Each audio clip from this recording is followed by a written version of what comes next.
እዚህ ጋር ሁለቱ ሰዎች ይታያሉ አይደል? አዎ። እዚህ ጋር ደግሞ የታዘለ ሰው ይታያል። ነጭ ልብስ ምናምን ነገር ነው እኮ ነጭ ልብስ ያዘለ ነው። የታዘለ ደግሞ ቀይ ልብስ የለበሰ። አቦ ስላሴን አዝሎት ነው ታሪኩ ማለት ነው። የአቦ ገድል ላይ ያለ ታሪኩ። ኦኬ። አቦ ሶስቱን አካላት እያዘለ ሲያመላልስ ነው ታሪኩ ማለት ነው። አሁን ስማው ታሪክ ይሄን ነው በቴሌግራም ግሩፕ ላይ እናገርኩት። ስክሪንሾት ነው በነገራችን። ምንድን ያለው እንደዚህ ያለ ተረታ ተረት ቤተክርስቲያን ማጽዳት አለባት። ማን ያለኝ? አጅሬው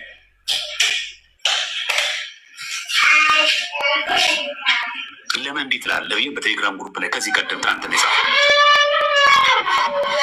እንደውም ላልፈው ነበር የፈለግኩት።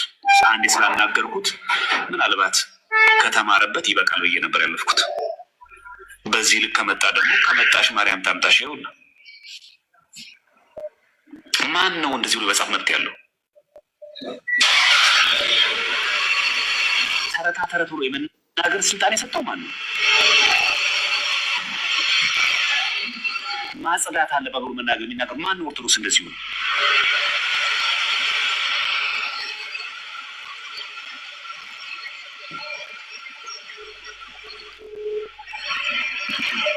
ከዚህ ቋቅ ካላችሁ እኮ መውጣት ነው።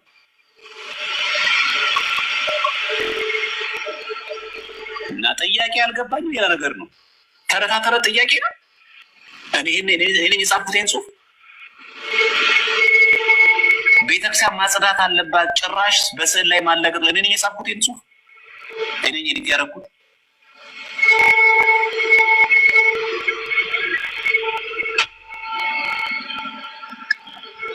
ለዛ ነው አሁን ስድብ የተሳደበው ማለት ነው። ስለዚህ ወይዬ ስለምትሉ እናመሰግናለን። በዚህ አጋጣሚ እዚህ ቻናል ላይ ያላችሁ ሰዎች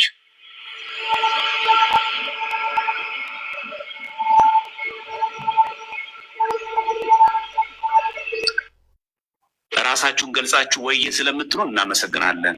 ለምን ሳታደክሙ ራሳችሁ ስለምትገልጹ። አሁን እዚህ ፔጅ አልደረስኩም ነበር እኔ ግን በቴክስት እንደዚህ ስለላኩ በጣም የምናመሰግነው። ቋቅ ይበላችሁ እንጂ በሃይማኖቴ ከማናችሁም ጋር ነው የማልደራደረው። ዛሬም ነገም የምነግራችሁ ነገር ይሄ ነው።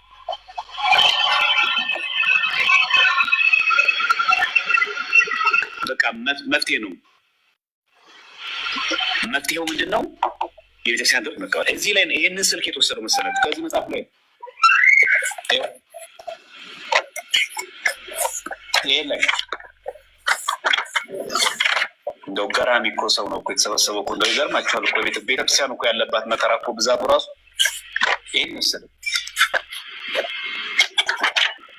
ይሄን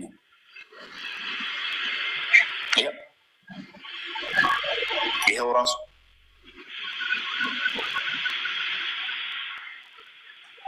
አሁን ይሄ ሰው ገጽ 74 ቀጥሎ ያለው ይሄ ገጽ እዚህ ላይ የተቀበለው ክርስቶስን እንደተሸከሙ ዘርጎ በአምሳለ ሕፃን የተደረገው አልገባኝም፣ አስረዱኝ። ያባት ነው እንደዚህ ያለ ተረታ ተረት ቤተክርስቲያን ማጽዳት አለባት ጭራሽ በስዕል እግዚአብሔር ላይ ማላገጥ ብሎ ግን መናገር ምን ማለት ነው?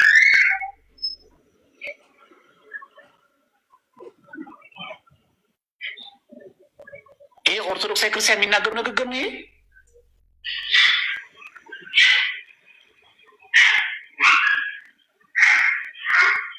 ስለዚህ ከዛሬ ጀምሮ በጣም የሚያንገበግበኝ የሃይማኖቴ ጉዳይ ነው። በቲክቶክ ያላችሁ፣ በቴሌግራም ግሩፕ ያላችሁ ማናችሁ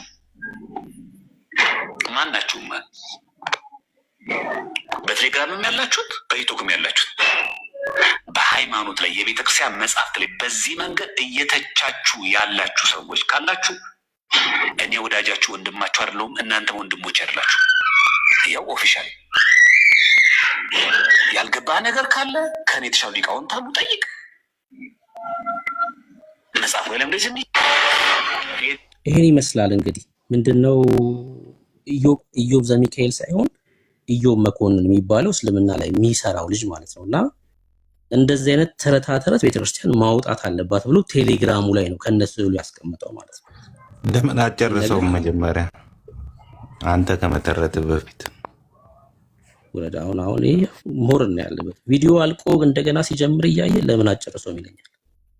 ስንት ደቂቃ ነው ሲያወራ የነበረው? 4 ደቂቃ እኮ ነው ያወራው ዘማሪ ማለት ነው። አልቆ እንደገና እኮ ጀመረ። ሰው እንደዚህ ነው እያለ እየተናገረ ያለው ማለት ነው። ይሄን የተቃወመው ማን ነው? ኢዮ የሚባለው ልጅ ማለት ነው። ዘማሪያም ይሄ ነገር አስቆጥቶታል። ለምንድን ነው እንደዚህ አይነት ነገር እየተፈጠረው? ሮያል ሰዎች ማንበብ ስለጀመሩ ነው። በቃ እግዚአብሔርን ቃል ማንበብ ስለጀመሩ። ሁለተኛ ነገር ላሳይና ሐሳብን ትሰጣለህ። ለምሳሌ ጎላ ሚካኤልን ታውቀዋለህ? አዲስ አበባ አውቀዋለሁ። ለምንድን ነው ጎላ ሚካኤል የተባለው? ያ ቤተ መንግስት ምናምን ሰራተኞች ነበሩ ሲባል የሰማሁት። ማለት እንትን ምንድነው በሆነ በሰራተኞች ስም ሆኖ ነው ጎላ ሚካኤል ተብሎ ሰፈሩ ነው ጎላ የሚባለው እኮ ሚካኤል ሳይሆን ሰፈሩ። ከዛ በኋላ ነው ሚካኤል እዛ ጎላ ሚካኤል። አሁን ምሳሌ መርካቶ ያለው ሚካኤል አዲሱ ሚካኤል ምናምን አልነበረ የሚባለው በፊት።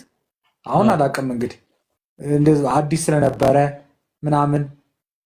የካ ሚካኤል ደግሞ የካ የሚባለው ደግሞ የካ የሚባለው ኤሪያ በቃ በዛ ሰፈር ስም ስለሆነ ነው ጎላ ሚካኤል የተባለው። ሰፈሩ ጎላ ነው ስሙ። ሁለት ነገር ነው ያለው አሁን አዲስ አበባ ላይ ስም ሲወጣ። አንደኛው ለምሳሌ ዙጢ ገብርኤል የሚባል አለ፣ ታውቃለህ? ዙጢ ገብርኤል ሸዋሮቢት ነው ያለው። ዙጢ ገብርኤል የተባለው ለምንድን ነው? ዙጢ የሚባል ሰፈር ላይ ስላለ ያ ቤተክርስቲያን ዙጢ ገብርኤል ተባለ። አንደኛው አጠራር በሰፈሩ ስም ይጠራል። ሁለተኛው ደግሞ በዛ አካባቢ ላይ ቀድሞ በተመሰረተው የቤተክርስቲያን ስም ሰፈር ሲጠራ እንመለከታለን። ሁለት አይነት አጠራር አለ። ትክክል እንዳልሆንክ ላሳይ ነው። ጎላ ሚካኤል ለምን መምህር ብርሃኑ አድማስን ታውቃቸዋለህ? የኦርቶዶክስ መምህር ብዙ መጽሐፍ ብርሃኑ አድማሱ ጀንበሬ ማን የሚባሉት ናቸው? መምህር ብርሃኑ አድማስ። እሺ ሚሉትን ላሰማክ፣ ለምን ጎላ እንደተባለ ላሰማክ። ህዝቡም ስላልተማረ ስላላስተማር ነው። እዚህ እኮ ወረድ ስል ብለርድ ነገር ነው። ሃይማኖት ብቻ ያለው አጥቢያ ማን ነው የሚባለው? ህዝቡም ስላልተማረ ስላላስተማር ነው። እዚህ እኮ ወረድ ስንል ከተክለ ሃይማኖት ብቻ ያለው አጥቢያ ማን ነው የሚባለው? ማን ሚካኤል? ለምንድን ነው ጎላ የተባለ? መጀመሪያ ቤተክርስቲያኑ ሲተከል የመንፈስ ቅዱስ ነበረ። ሰው ደግሞ የሚያውቀው ሚካኤልን ነው፣ መንፈስ ቅዱስ ነው ያውቀው። ስለዚህ ሚካኤል መጣ። ሚካኤል ጎላ አይደለም እንዴ? ጎላ አልጎላም? ጎላ እና ተተወ። እንደዚህ የተገለበጡ አሉ። አሁን ቅድስት ማርያም እንጦንስ ነበር ስትጀመር። ቅድስተ ቅዱሳን ማርያም ስትጀመር መጀመሪያ እንጦንስ ናት። አሁን እንጦንስ እስከ ቅርብ ጊዜ ራሱ በዓሉ ይከበር። አሁን ጭራሽ በዓሉ ሁሉ ተትቷል፣ ቁመቱ ሁሉ ቀርቷል። ምንም ገብቷል ሐሳቡ። አስቀድሞ ቤተክርስቲያኑ የመንፈስ ቅዱስ ነበር። ሰውን ስላላስተማር ነው፣ ሰው ስላልተማረ መንፈስ ቅዱስን ስለማያቅ ሰው ጠፋ ነው። ከዛስ ሚካኤል መጣ። ከዛ ጎላ ማለት ደመቀ ማለት ነው፣ ከፍ ብሎ ታየ ማለት ነው። ለምን? ሚካኤልን ሰው ስለሚያቅ ከማበላይ ከመንፈስ ቅዱስ በላይ። ህዝቡም ስላልተማረ ስላላስተማር ነው። እዚህ እኮ ወረድ ስንል ከተክለ ሃይማኖት ብቻ ያለው አጥቢያ ማን ነው የሚባለው?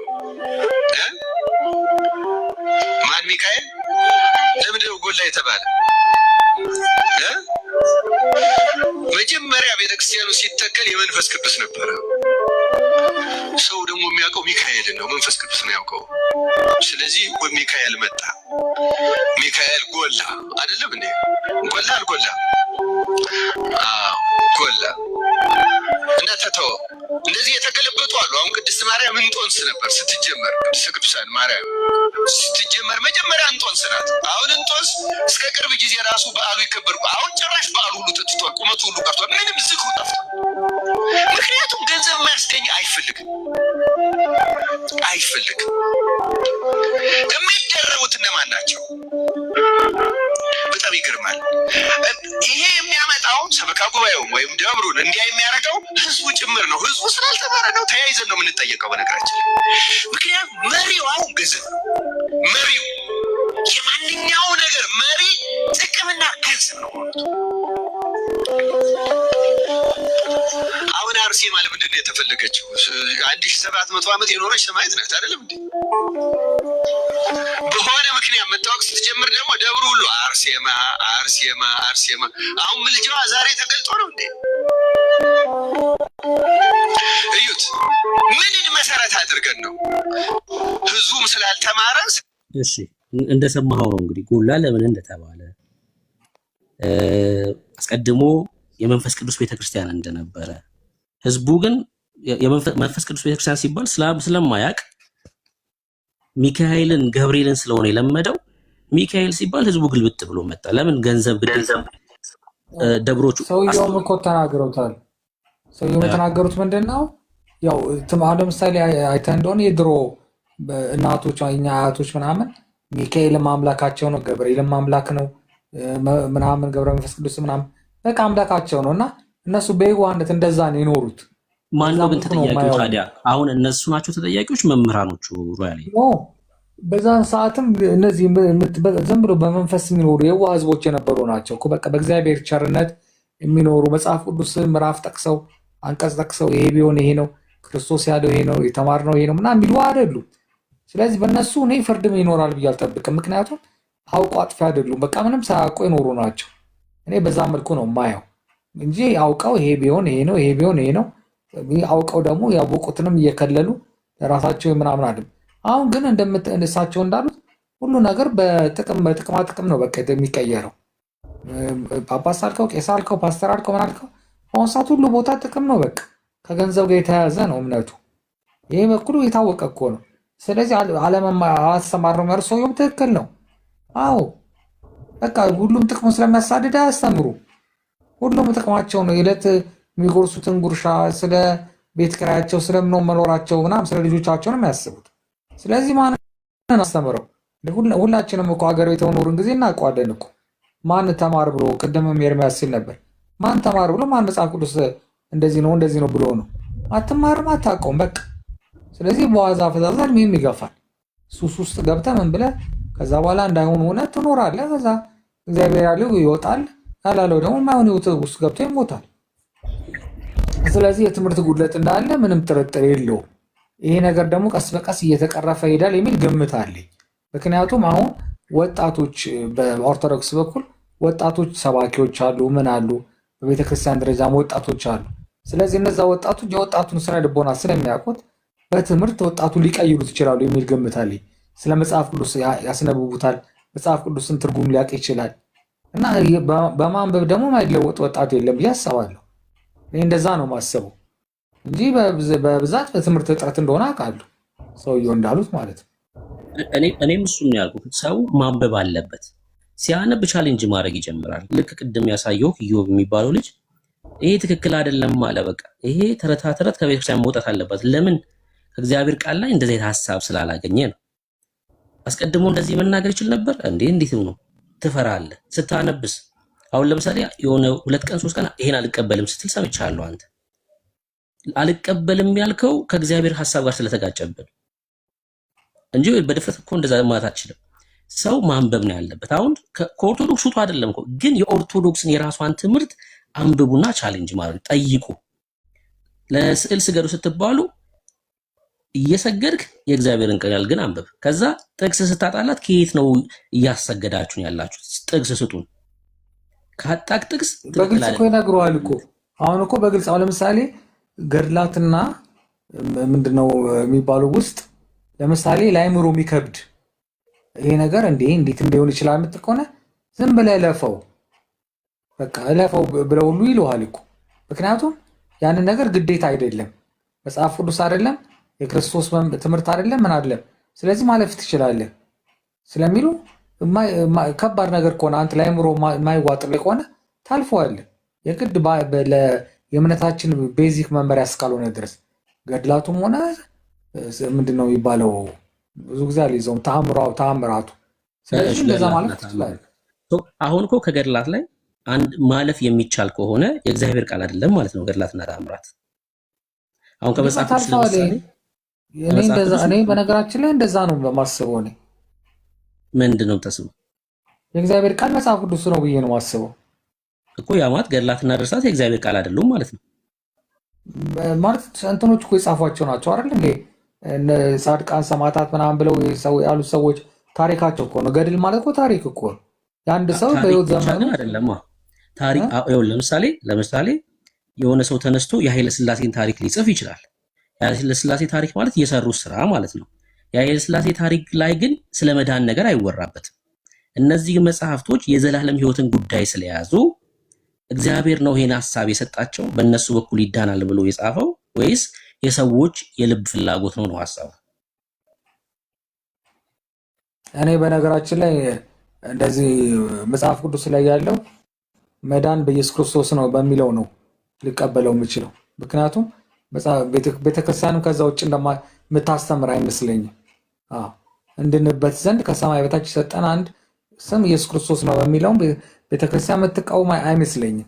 ምክንያቱም ገድላትና እንትን ላይ ያሉት ነገሮች ያድናሉ ምናምን ብለህ የምትሄድ ከሆነማ ምንም ክርስቶስንም አላወቅከውም ማለት ነው። ለምን እሱ እዚህ ምድር ላይ መጣ? ለምን ለእኛ ለኃጢአታችን ሞተ? ለምን የአዳምን በደል እሱ በደሙ ሻረልን? ስለዚህ እኔ በዚህ በኩል ብዙዎቻችን ኦርቶዶክሳውያን በክርስቶስ ነው የምናምነው ብዬ ነው የማስበው። በክርስቶስ አምነን መዳን በክርስቶስ እንደሆነ ነው የምናውቀው። አንተ አሁን ከክርስቶስ ውጪ መዳንን አልቀበልም። ለምን? የእግዚአብሔር ቃል አንዴ ልድገፍ፣ ይቅርታ ተሰጣችሁ። ሮያል አንዴ ልድገፈው ሐሳቡ ማለት አንዴ ብቻውን እንትን አትበለው። አቆይ አንዴ እሱ ብዙም አለ ስላልኩኝ በመጠበቅ ነው ያለብን። አቋርጥ ነው አንዴ ብለህ እንዴት ይሆናል? አሁን ለምሳሌ መዳን ኦርቶዶክሳዊ ከሆነ እስቲ ይናገር። ይሄን ሐሳብ ልንገርና ለሱ ነው ድል የምንሰጠው። ለምሳሌ መዳን በክርስቶስ ኢየሱስ ብቻ እንደሆነ ተናገር። አዎ የሐዋርያት ሥራ መጽሐፍ ምዕራፍ 4 ይሄን ይናገራል። ለምሳሌ አቦ 100 ዓመት ተዘግዝቋል አይደል? በባህር ውስጥ አላቅም። እሺ ተዘግዝቋል። 100 ዓመት በባህር ውስጥ ተዘግዝቆ ኖሯል። ለምንድን ነው በባህር ውስጥ መዘግዘግ ያስፈለገው? በቅድስና ህይወት ለመኖር ነው? ለመጽደቅ ነው ብለህ ካልክ አይደለም። የኢትዮጵያ ሁሉ ህዝብ እንዲጸድቅለት ነው 100 ዓመት በባህር የተዘገዘቀው። ከዛ ጌታ ይመጣና ምን ይለዋል? 100 ዓመት በመዘግዘቁ አቦ የኢትዮጵያን ሁሉ ህዝብ ምሬልሃለሁ ይለዋል። ገብቷል? በአቦ መዘግዘግ 100 ዓመት ባህር ውስጥ የኢትዮጵያ ህዝብ ሁሉ እንደ ተማሪ ይናገራል፣ ገድሉ ማለት ነው። ይቅርታ ተዘቀዘቀ የሚል የለም። አረ አስተካክለህ አንብብ። እሺ ቆሞ ጸለየ እንጂ ተዘግዝቆ ጸለየ ይላል እንዴ? አረ እሺ ላሳይካ። በቃ ሚውት አድርገው። የለም ስላልክ ሮያልም አላቅም ስላለ ላሳያችሁ አንዴ። እሺ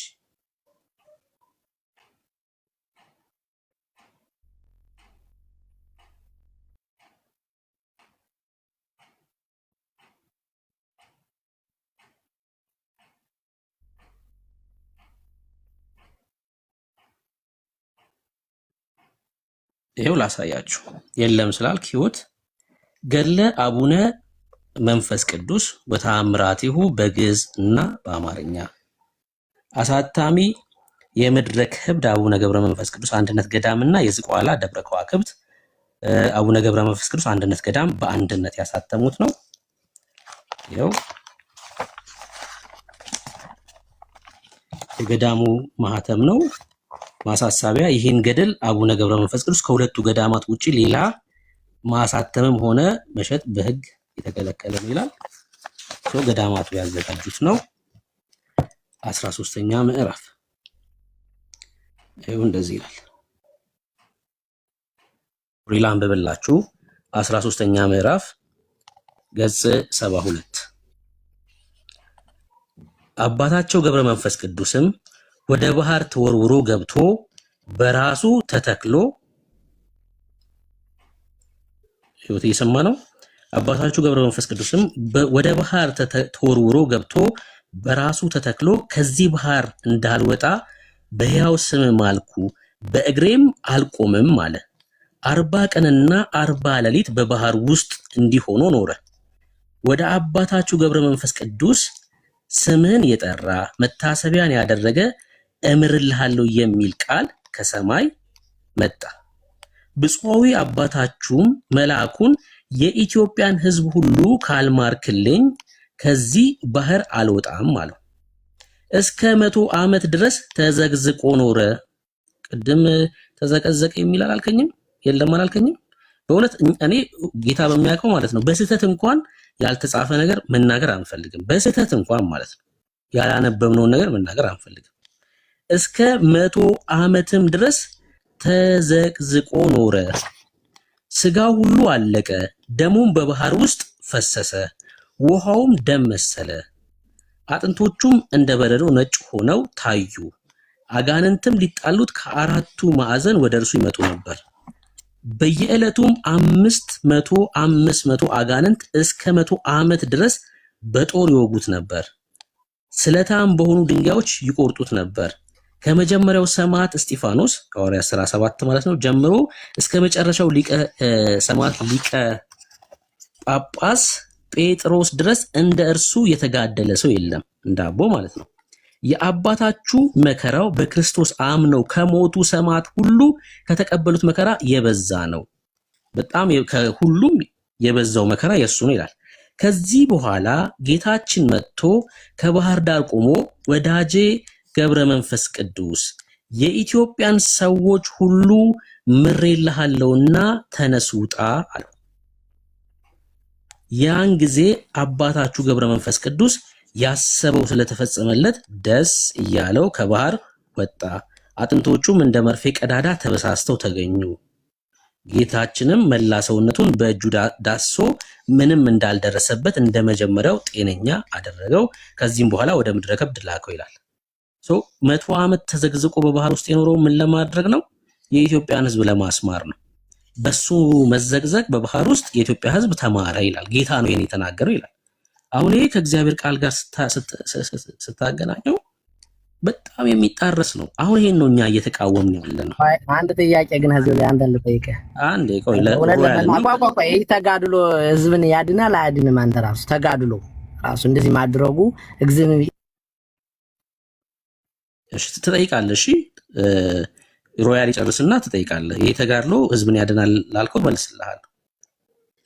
ሮያል ይሄ ነው ታሪኩ ማለት ነው። የአቦ መዘግዘግ የኢትዮጵያን ህዝብ ለማስማር ነው። የምንቃወመው ይሄን ነው እኛ። ኦኬ ማለት የኦርቶዶክስ መጽሐፍ ነው፣ ያው ገድል ነው። በዚህ መልኩ እኛም አንድንምም በዚህ መልኩ የሚመጣም ድህነት የለም። እኔ እንደ አንድ ኦርቶዶክሳዊ መጽሐፍ ቅዱስን ብዙ ባላቅም እንደ አንድ ጭንቅላት እንዳለ ሰው ሳስበው ግን ይህን ነገር አልቀበለውም። አልቀበለበት ምክንያት እኔ ይህንን ነገር እንደው ቀን አንድ ሺህ እንኳን ታሪኩን ቀን አንድ ሺህ ሸራርፌ እንኳን እንደው ለልጄ በነግራት ልጄ የምትቀበለው ታሪክ አይደለም። ቀን አንድ ሺህ ነው የሚል እንዳለ ሳይሆን እንደው ቀን አንድ ሺህ በፐርሰንት 1% እንኳን አድርጌው ማለት ነው። ስለዚህ አለ እኮ አይነት አለው። አንዳንድ ነገሮች ልትቀበላቸው የምትችለው ነገሮች አሉ። እንደ እምነቴን መተቸት አልችልም፣ ምክንያቱም ብዙም እውቀት የለኝም በእምነቴ ደረጃ። ግን ቢሆንም እንደዚህ አይነት ነገሮች እኔ አክሴፕት ማድረግ አልችልም። ምክንያቱም ኖርማሊ አለ አይደለ አእምሮ የተሰጠ እኮ ታመዛዝናለህ ምናምን እና እንደገና ደግሞ ምን አለ መሰለህ ለምሳሌ እንዴት ነው እንደዚህ አይደለም ምናምን ብለህ ብትል እንደዚህ ከእምነቴ ይወጣለሁ ምናምን የሚባል ነገር የለም። በቃ እኔ ነገርኩህ እኮ አሁን ወንድሜ አሁን ኦርቶዶክሳዊ ይመስለኛል። እሱ ራሱ እስቲ እሱን አንድ ነገር እርዳኝ ልበለው። ምን ይመስልሃል ህይወት? እስቲ አንዴ ሁለታችን ኦርቶዶክስ ይኸውልህ አዝሬ ድነቱን የሰጠ አቡነ ገብረ መንፈስ ቅዱስ አይደለም ለኢትዮጵያ ህዝብ። አቡነ ገብረ መንፈስ ቅዱስ መለመን ነው ለህዝቡ አዝኖ ማለት ነው። ስለዚህ በምክንያት እግዚአብሔር ያመጣል ጻድቃኖችን። ይሄ አሁን መንፈስ መርቶት እንጂ አቡነ ገብረ መንፈስ ቅዱስ አዛ ባህር ያን ያክል ዘመን በመንፈስ ቅዱስ ካልሆነ በስተቀር በህይወትም ሊኖር አይችልም። ስለዚህ አቡነ ገብረ መንፈስ ቅዱስ በህይወት እንደዛ ሆኖ እንዲኖርና እግዚአብሔር እንደዛ ተጋድሎ ሊያደርግለት የቻለ በመውደዱ ነው። እግዚአብሔር ያን ሰው አቡነ ገብረ መንፈስ ቅዱስ ማለት ነው። ስለዚህ አሁን እነሱ ግድነት የሚገኘው በእግዚአብሔር ነው። እኔ በዚህ 100% እርግጠኛ ነኝ። ግን እግዚአብሔር በምክንያት ያድናል። በምክንያት ማለት በጻድቃን ያድናል፣ በሰማዕታት ያድናል። የሚያድነው ምንድን ነው? በእነሱ ስም ስንለምነው እነሱ ለሱ ወዳጆቹ ናቸው፣ ቅርብ ነው። ገብቶሃል አይደል? ስለዚህ እግዚአብሔር ደግሞ በምክንያት ነው የሚያድነው። ለምሳሌ ሐዋርያትን ትምህርት አስተምሩ ብሎ ሲልካቸው ሐዋርያትን ትምህርት አስተምሩ እኔ እንግዲህ በኋላ ሹሚያችኋለሁ ሲላቸው እያጠመቃችሁ ደቀ መዛሙርት አድርጉልኝ አለ። ያ ማለት እግዚአብሔር ማድረግ አቅቶት አይደለም፣ ግን ሐዋርያትን መረጣቸው፣ ለዛ እጮኛ አደረጋቸው። ስለዚህ ሰማዕታትን ደግሞ ተጋድሎውን ደግሞ እግዚአብሔር መረጠ ለድነት። አሁን ለምሳሌ እነ ቅዱስ ጊዮርጊስ አሁን እሱ ቅዱስ ጊዮርጊስ አሁን ከኢትዮጵያ መጥቶ በዘንዶ የሚያምኑትን እሱ ከእግዚአብሔር ዘንድ እንትን ስለሆነ በዘንዶ የሚያምኑትን ዘንዶውን እንትን ብሎ በእግዚአብሔር እንዲያምኑ አድርጎ ብዙ ነገር ገድላት አድርጓል። ስለዚህ ይሄ ስህተት ነው ልል አልችልም። እኔ ከኢትዮጵያ መጥቶ ስትለኝ እንዴት ከኢትዮጵያ ካልኮ እግዚአብሔር ልኮት እግዚአብሔር አነገራችን ላይ የእግዚአብሔር ሰው የሆኑት በመንፈስ ቅዱስ ነው የሚመሩት። እኛ እንደምንለው አይደለም። አሁን ይኸውልህ ህይወት አንድ ነገር ልንገርህ እና ለመሰለህ እኔ አሁን የጠየቁት ጥያቄ አሁን እኔና አንተ ብንከራከር አያምርብንም። ነገርኩህ እኔ ብዙ ሙቀት የለኝም። ግን ምን አለ መሰለህ አላለ አንዳንድ ጊዜ የምትውጠውን ያክል ነው አይደለ ጉርሻ የምታነሳው እና የዛን ያክል ነገር ገና እኛም አልበቃንም ማለት ነው። ለዛ አልበቃንም ገበር። አሁን ለምሳሌ እኛ የምናስበው በሰውኛ ብቻ ነው። የእግዚአብሔር ኃይል ምን ያህል እንደሆነ አናቅም። ገብቶሃል? እግዚአብሔር በድንግል ማህፀን ሲወለድ ያን ሁሉ ሲያደርግ በድንግልና ሲወለድ ያ ተአምር ነው። እግዚአብሔር ተአምር ማድረግ ይችልበታል። ስለዚህ ሰዎችን ልኮ ደግሞ እግዚአብሔር ማድረግ ይችላል። በሰዎቹ ማዳን ይችላል። የሚያድነው እግዚአብሔር ነው፣ እነሱ አይደለም የሚያድኑት። እነሱ እንደ ምክንያት ነው የተጠቀመባቸው። እሺ ህይወት እንደዚህ እናድርገው። ለምሳሌ ሮያል አልቀበልም ስላለ እስኪ በእግዚአብሔር ቃል አሁን ለምሳሌ የኢትዮጵያ ህዝቦች የተማሩት በአቦ ተጋድሎ ነው አይደለ? ማርልኝ ስላለ እኮ 100 ዓመት ለምሳሌ 40 ቀንና 40 ሌሊት ሲዘቀዘቅ ሙሉ የኢትዮጵያ ህዝብ ስላልተማረለት 100 ዓመት ተዘቅዝቆ ኖረ። በመዘቅዘቁ ጌታ መጣና የኢትዮጵያን ሰዎች ሁሉ ምሬልሃለሁ አለው። በአቦ ተጋድሎ የኢትዮጵያ ህዝቦች ተምረዋል ይላል አይደል ይሄ መጽሐፍ? አዎ ብዙ እንትን ስለማይሉ ስለነበር አዎ በዛን ሰዓት ብዙ በባዕድ አምልኮ የሚያመልክ አለ። በጣም ችግር የለውም ምንም ይሁን። አሁን ከእግዚአብሔር ቃል ላይ ሮያለም እንዲቀበል በሰዎች ተጋድሎ ሰዎች የዘላለም ህይወት እንደሚያገኙ እንደሚማሩ የሚያሳይ ከእግዚአብሔር ቃል ላይ ጥቅስ ስጠንና ሮያለም ይታረማል። በማስረጃ ስታወራ ሮያለም እንዲማር ማለት። እሺ ለዳዊት ምንድነው ያለው እግዚአብሔር? ለዳዊት የዳዊትን እንትን ማንበብ ታችላለህ? ጥቅስ ነገረንና የዳዊትን ማንበብ ትችላለህ። እስከ ሺህ ትውልድ እምርልሃለሁ ብሎታል። መጽሐፍ ቅዱሳዊ ነው ነገራችን ላይ ገድላት ማለት እኮ ንገረኝ። የት ጋር ነው እንደዛ ያለው ለዳዊት? አሳየኝ ጥቅሱን ንገረኝ። ዳዊት አለ ቆይ ላውጣው። ቆይ እሺ አውጣለሁ። ለዳዊት እስከ ሺህ ትውልድ እምርልሃለሁ ብሎታል ያለን እስኪ ያውጣል። እኛም እንማራለን በዛው እኛም። እሺ 150 ምዕራፍ አለው። የትኛው ምዕራፍ ላይ ላውጣልህ? ይኸው አዘጋጅቼ እልሃለሁ።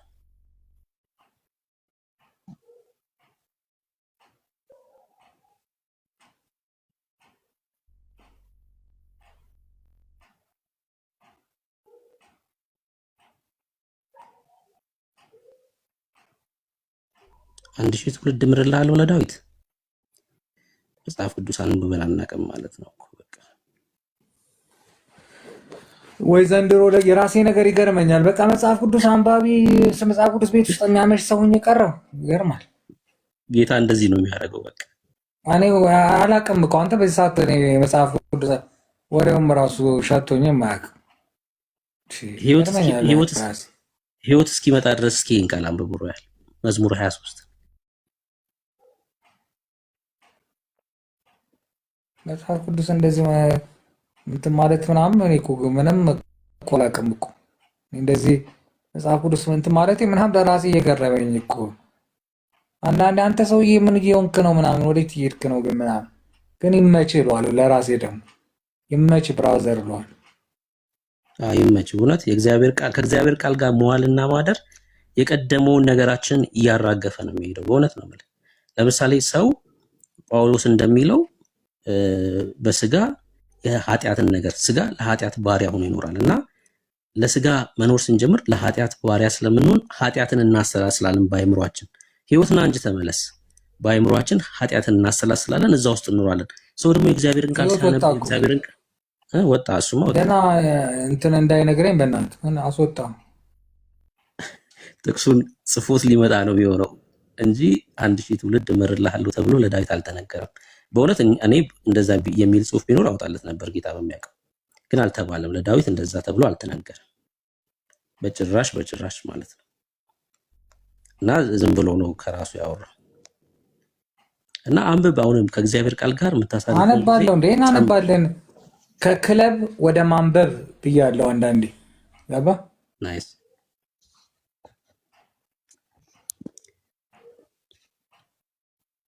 ምን ነው ህይወት በዛው ጠፋ። ሳንሸኘው ሄደ። ሳንሸኙ ሄደ። ደስ ይላል። እሺ ሌላ ኦርቶዶክሳዊ መግባት ይችላል ሊመልስ የሚችል ሌላ ኦርቶዶክሳዊ ምንድነው ዋናው ሀሳብ? ወደዚህ ሀሳብ ስመጣ ገድላቱ እንደዚህ አይነት ሀሳቦችን የያዙ መጽሐፍት ናቸው ሮያል።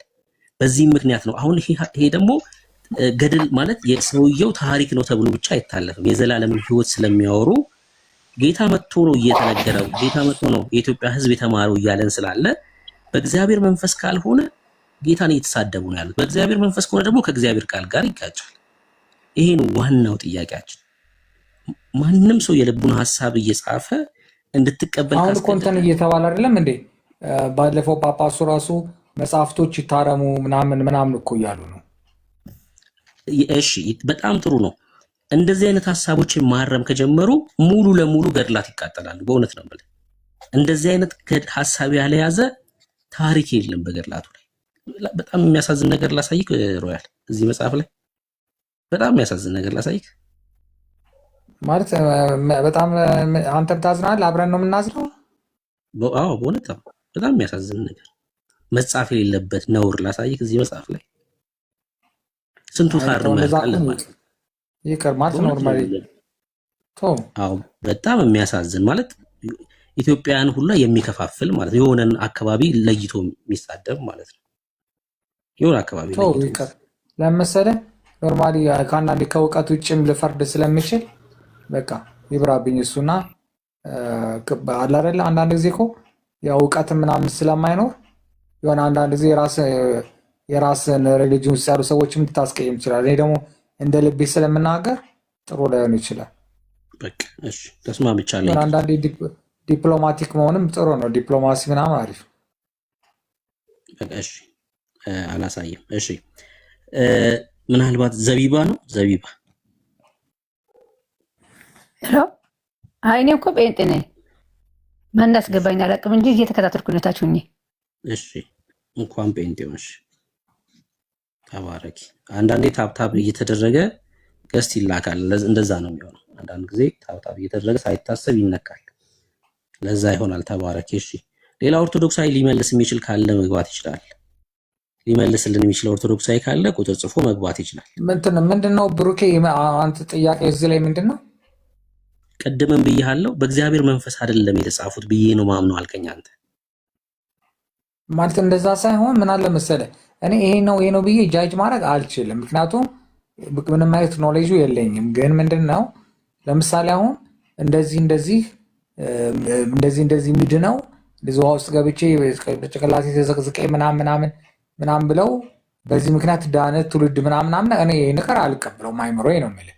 ቢኮዝ በቃ መጽሐፍ ቅዱስ ላይ ያለው መዳን በክርስቶስ እንደሆነ ለእኛ ሲል ወደ ምድር መጥቶ ለእኛ ሲል ደሙን አፍሶ ሞቶ ተነስቶ ወደፊት ደግሞ በትንሣኤ ለፍርድ እንደሚመጣ ምናምን ያለው ነገር እንደዚህ ነው የማውቀው። እኔ እንግዲህ ኦርቶዶክስም እንደዚህ ስታስተምር ስለማውቅ እንደዚህ አይነት ነገሮች ከአይምሯችን በላይ ከሆኑ ጀስት ፓስ ታልፋለህ። እኔ እንደዛ ነው ማለት። ምክንያቱም ለምን ምርምር ውስጥ ትገባለህ? አሁን ቀደም ልጁ ሲል ነበር አይደለ? እንደዚህ አይነት ነገሮች እንደዚህ ይሆናል እንደዚህ ነው እንደዛ አይነት ነው። ካልተቀበልኩት አልፈዋለሁ። በቃ ከእንትን ውስጥም አልገባም፣ ትችት ውስጥም አልገባም። ለምን እውቀቱ ስለሌለ አልገባም። እና ኖርማሊ አሁን ለምሳሌ የዚህ እውቀት ያላቸው ሰዎች ገብተው አንተ ጋር የሚነጋገሩ ከሆነ አዳምጣለሁ ለራሴ እንጂ እኔ በዚህ በኩል ትችት አልገባም።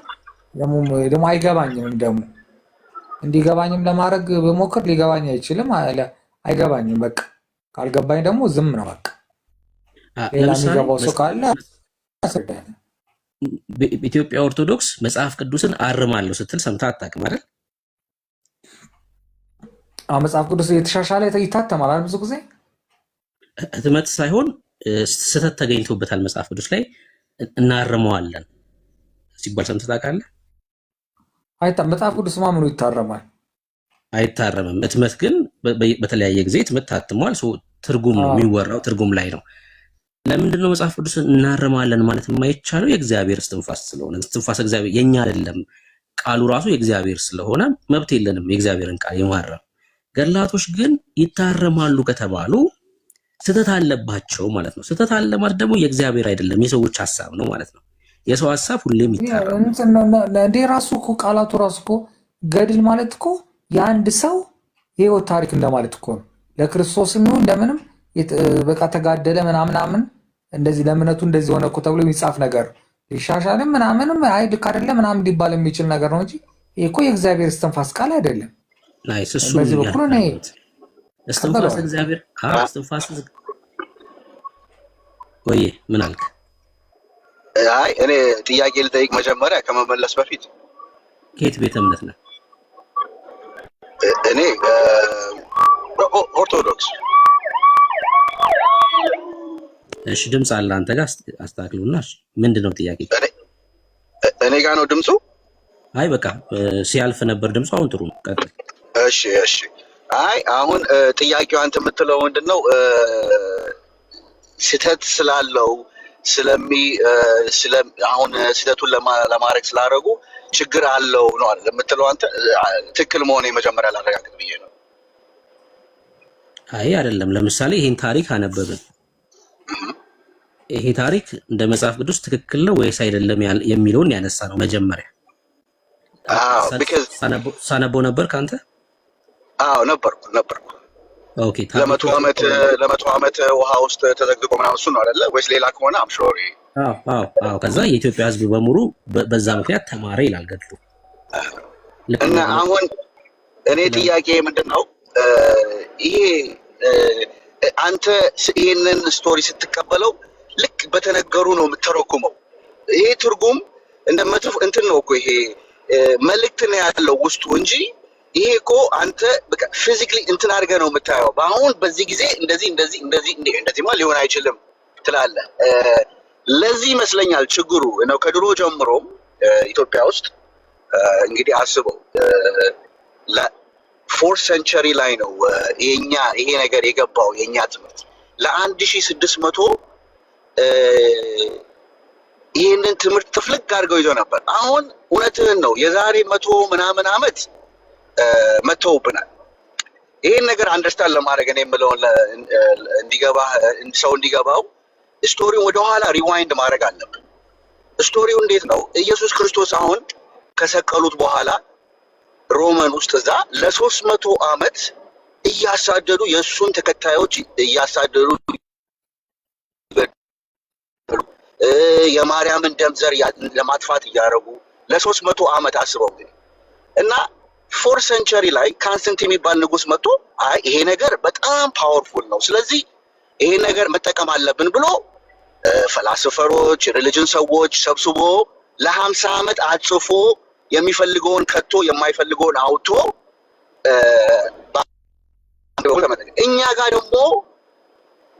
እኛ ጋር በንጉስ ይዛና ጊዜ ነው መጥቶ አንድ ሰውዬ ከለበና መጥቶ አስረዳው ስለ ኢየሱስ ትምህርት። ስለ ትምህርቱ ብቻ ነው ያስተማረው።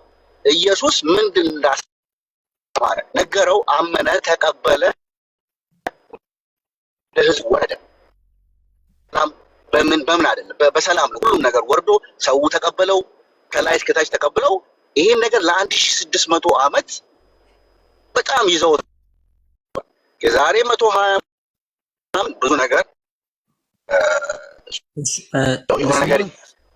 ያሱት ጊዜ ደብዳቤ አለ ከሮማን ኤምፓየር ወደ ንጉስ ይዛና የተጻፈ ደብዳቤ አለ። እቺን ጨርሳትና አንድ 30 ኔትወርክ የተቋረጠ ነው። በደንብ እንድሰማክ ነው። ኔትወርክ ስለተቋረጠ አይደለም። ሊቆራረጥ አይችልም። ፉል ነው። አምስት ባር ነው ያለው። ለዚህ ነው ወይ ሊቀር ያንተ ሊሆን ይችላል እንጂ የኔ አይደለም። አይ ያንተ ነበር የተቋረጠው። ቀጥል። ሮማን ኤምፓየር ደብዳቤ ጽፎ ለይዙዛና ይሄን መውጣት አለበት ሲል እምቢ አሉ የኢትዮጵያኖቹ እና ለ1600 ዓመት ያ አብነት የሚባል ትምህርት ቤት ነበር።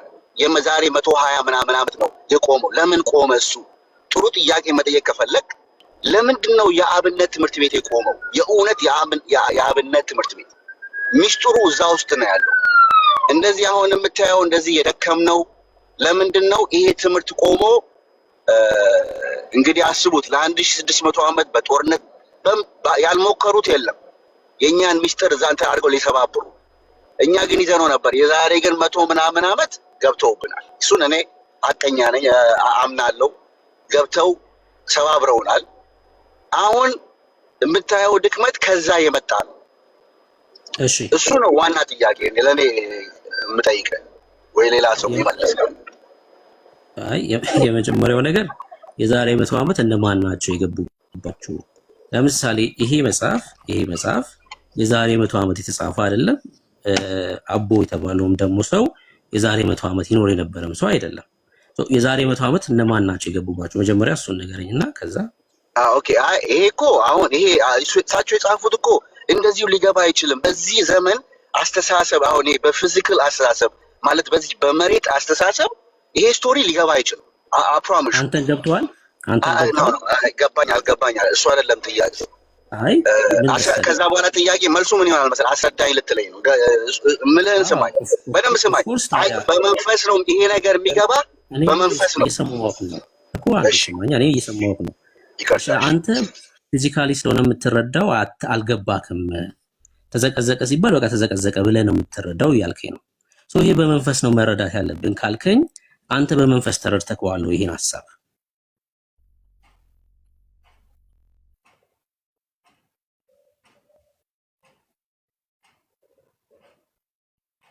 ሚውት ነሽ እያወራህ ከሆነ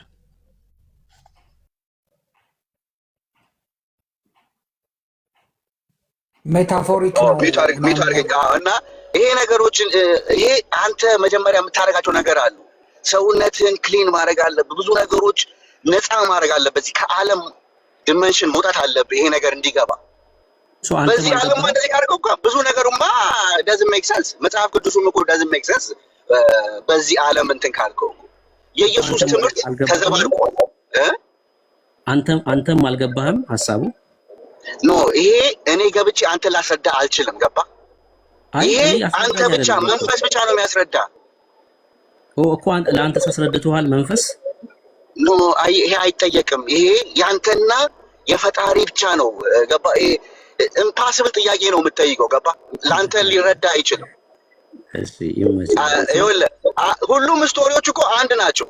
ሁሉም የፈለከውን ስቶሪ በመጣ ናሌጁና አንደርስታንዲንጉ ደሴም ነው። ይሄኛው ገብቷል ይሄኛው አልገባህም እንደዛ ነገር አይደለም ነገሮቹ። ሁሉም ነገር ይሄን ነገር ሲሰማ ይገባሃል። የሆነ ነገር ትወስዳለህ ከዛ ውስጥ የሆነ ነገር ያስረዳል መንፈስ። ኤኒ ስቶሪ እኮ ምን ሆነ መሰለህ፣ ለምሳሌ የእግዚአብሔርን ቃል እኛ አንብበን ለሰዎች እናስተምራለን። ሰዎች ይረዱታል። የእግዚአብሔርን ቃል ምን እንደሆነ የእግዚአብሔር ሐሳብ በጣም ግልጽ ነው። ነው ሰው አያስረዳም። እሱ ጋር ስህተት ነው ወንድሜ። ሰው አያስረዳም። አንተ ወደዛ መንገድ ትለካቸዋለህ። እሺ አንተ ሰው ያስረዳል ማለት ምን ማለት ነው? የእግዚአብሔርን ቃል ለምሳሌ አይሁዳውያን ጌታ ክርስቶስ ኢየሱስን አሳልፎ ሰጡታል፣ ለሮማውያን ሰቀሉት። ሮማውያን ጴጥሮስ ምን እያለ ይሰብካቸው ነበረ? ለነዛ አይሁዳውያን ተሳስታችኋል፣ እናንተ አሳልፋችሁ ሰጣችሁት እያለ ከመዝሙር መጽሐፍ ላይ እየጠቀሰ ያስረዳቸው ነበር። ከዛ ልባቸው ተነካይልና ምን እናድርግ ሲሉ እያሉ ይጠይቃሉ። ከዛ ንስሐ ግቡ ይላቸዋል ጴጥሮስ። ንስሐ የገቡት ልባቸው የተነካው ለምንድን ነው? የእግዚአብሔርን ቃል ዘርዝሮ ጴጥሮስ ስላስተማራቸው ነው።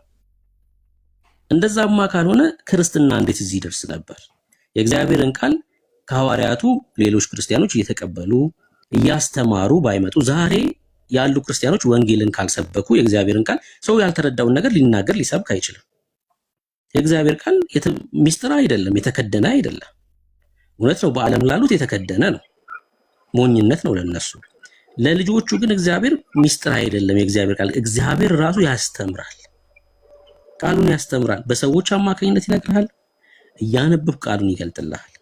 አንተ ግን ይሄን አንብበክ አትጠይቀኝ፣ እንዴት እንዳስረዳኝም አላቅም፣ አንተም አይገባህም ካልከኝ ዴቪል ኮድ ነው ማለት ነው። እንደዛ አንተ አይገባህም ማለት አይደለም። አንተ ይሄን ነገር ከልብ ከውስጥ ሰርች ማድረግ አለብህ ራስህ እኮ። አንተ አድርገሃል። ቆይ ብራዘር፣ አንድ ጊዜ አንድ ጥያቄ አለ። ለአንተ ኦርቶዶክስን እምነት ተከታይ ነህ? እሱ አንድ ነገር ልንገራችሁ። እኔ ኦፍ ኮርስ ኢትዮጵያዊ ነኝ። ቤተሰቦቼ ውስጥ አንዴ እንግባባ። ኦርቶዶክስ ነው ተከታይ ነህ እኮ ላስረዳህ እኮ ነው። አይ አንዴ በቃ አታስረዳኝም፣ ታስረዳኛለህ። ኦርቶዶክስ ነው ተከታይ ነው ወይ ነው የምልህ። ኢየሱስ ክርስቶስ አምናለሁ። የኢየሱስ ክርስቶስ ትምህርትን አምናለሁ። ኦርቶዶክስ ማለት ኢየሱስ ክርስቶስ ነው የሚከተለው። አይ ቆይ ጥያቄ ልጠይቅ። ብዙ ነገር ለመሰለህ አይደለም፣ ቀላል ነገር አይደለም። ባጭሩ አንድ ነገር ልንገርሽ። እኔ የኦርቶዶክስ እምነት ተከታይ ነኝ። አንተ የኦርቶዶክስ እምነት ተከታይ ነህ? አዎ ነኝ። እሺ ተከታይ ነኝ። አዎ ባጭሩ አንድ ነገር ልንገርህ። ልጆች አሉ ልጆች? አዎ እሺ ልጆች አሉ። በቃ አሪፍ ነገር። አሁን ምንድን ነው መሰለህ የሚያግባባን ነገር፣ ያው ጊዜውን ታውቀዋለህ አይደለ? ለምሳሌ ኦርቶዶክስ እምነት ተከታዮች ሆነን እኔ እናንተ ወደፊት ለልጆቻችን ስናስተምር አንዳንድ ነገሮች ስለ መጽሐፍ ቅዱስ ምናምን እናስተምራቸዋለን። አሁን እንደዚህ አይነት ገድሎች፣ እንደዚህ አይነት ነገር ትንሽ ካይምሮ በላይ የሚሆኑ ነገሮች ለምሳሌ ለልጅ ማስረዳት ትችላለህ። ይሄንን የዛሬ ልጅ ይሄ ነገር በመንፈስ ነው የምትረዳው። አይ መንፈስ እንትን ብለህ ነው ይሄ ጾመህ ጸልይ ካልሆነ ሊገባ አይችልም ምናምን ብትለው ይረዳል። በቃ እሱን እኮ ጥሩ ጥያቄ ነው።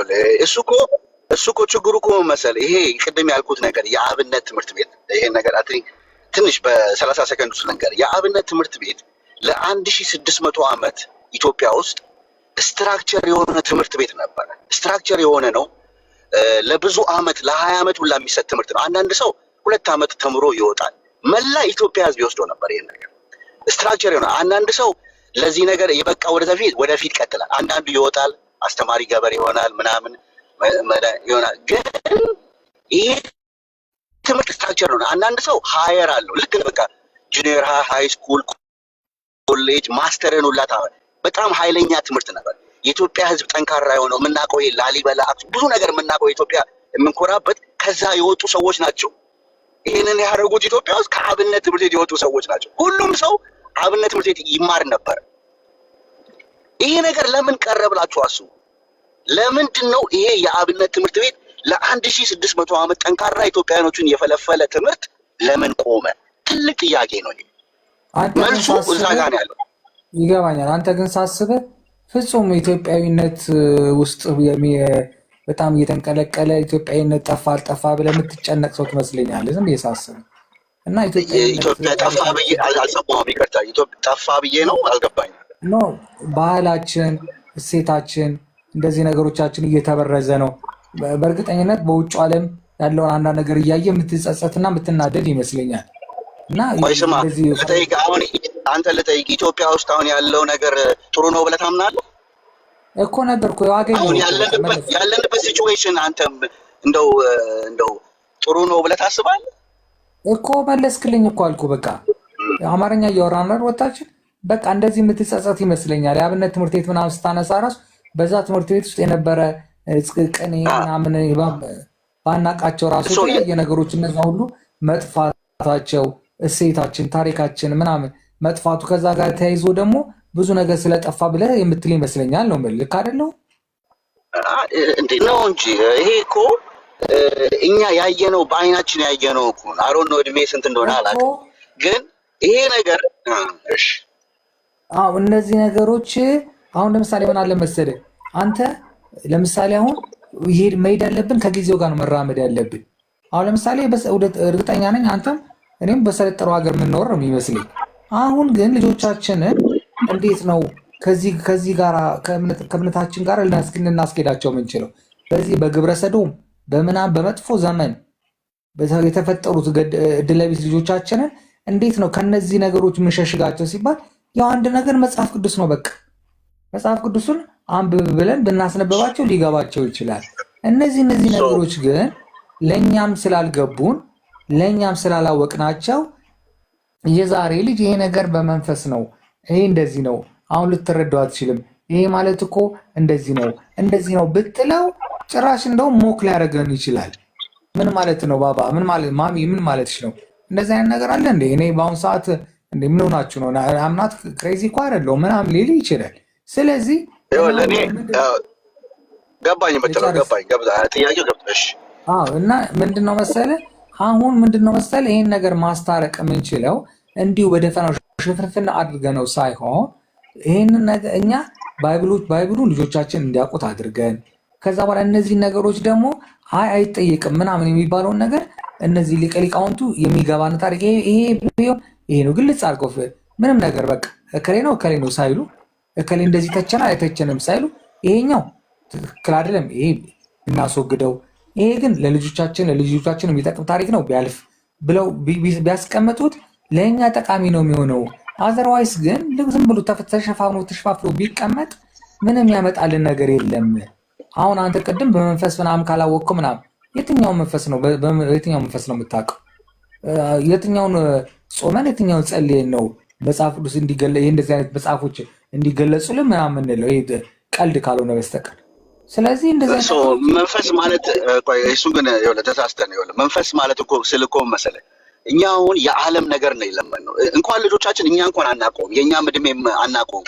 እኛ እንደውም በአያትና በቅድሚያ በእነሱ ትንሽ የተቀበልነው እንደው ካልቸሩ ምናምን ነው የያዘን እንጂ እኛ ራሳችን የኢየሱስ ክርስቶስ ትምህርት አልገባንም። ሶሪ ይቅርታ፣ ብዙ ሰው አንተንም ሳይሆን ኢንጀነራል ነው የማወራው እኔ።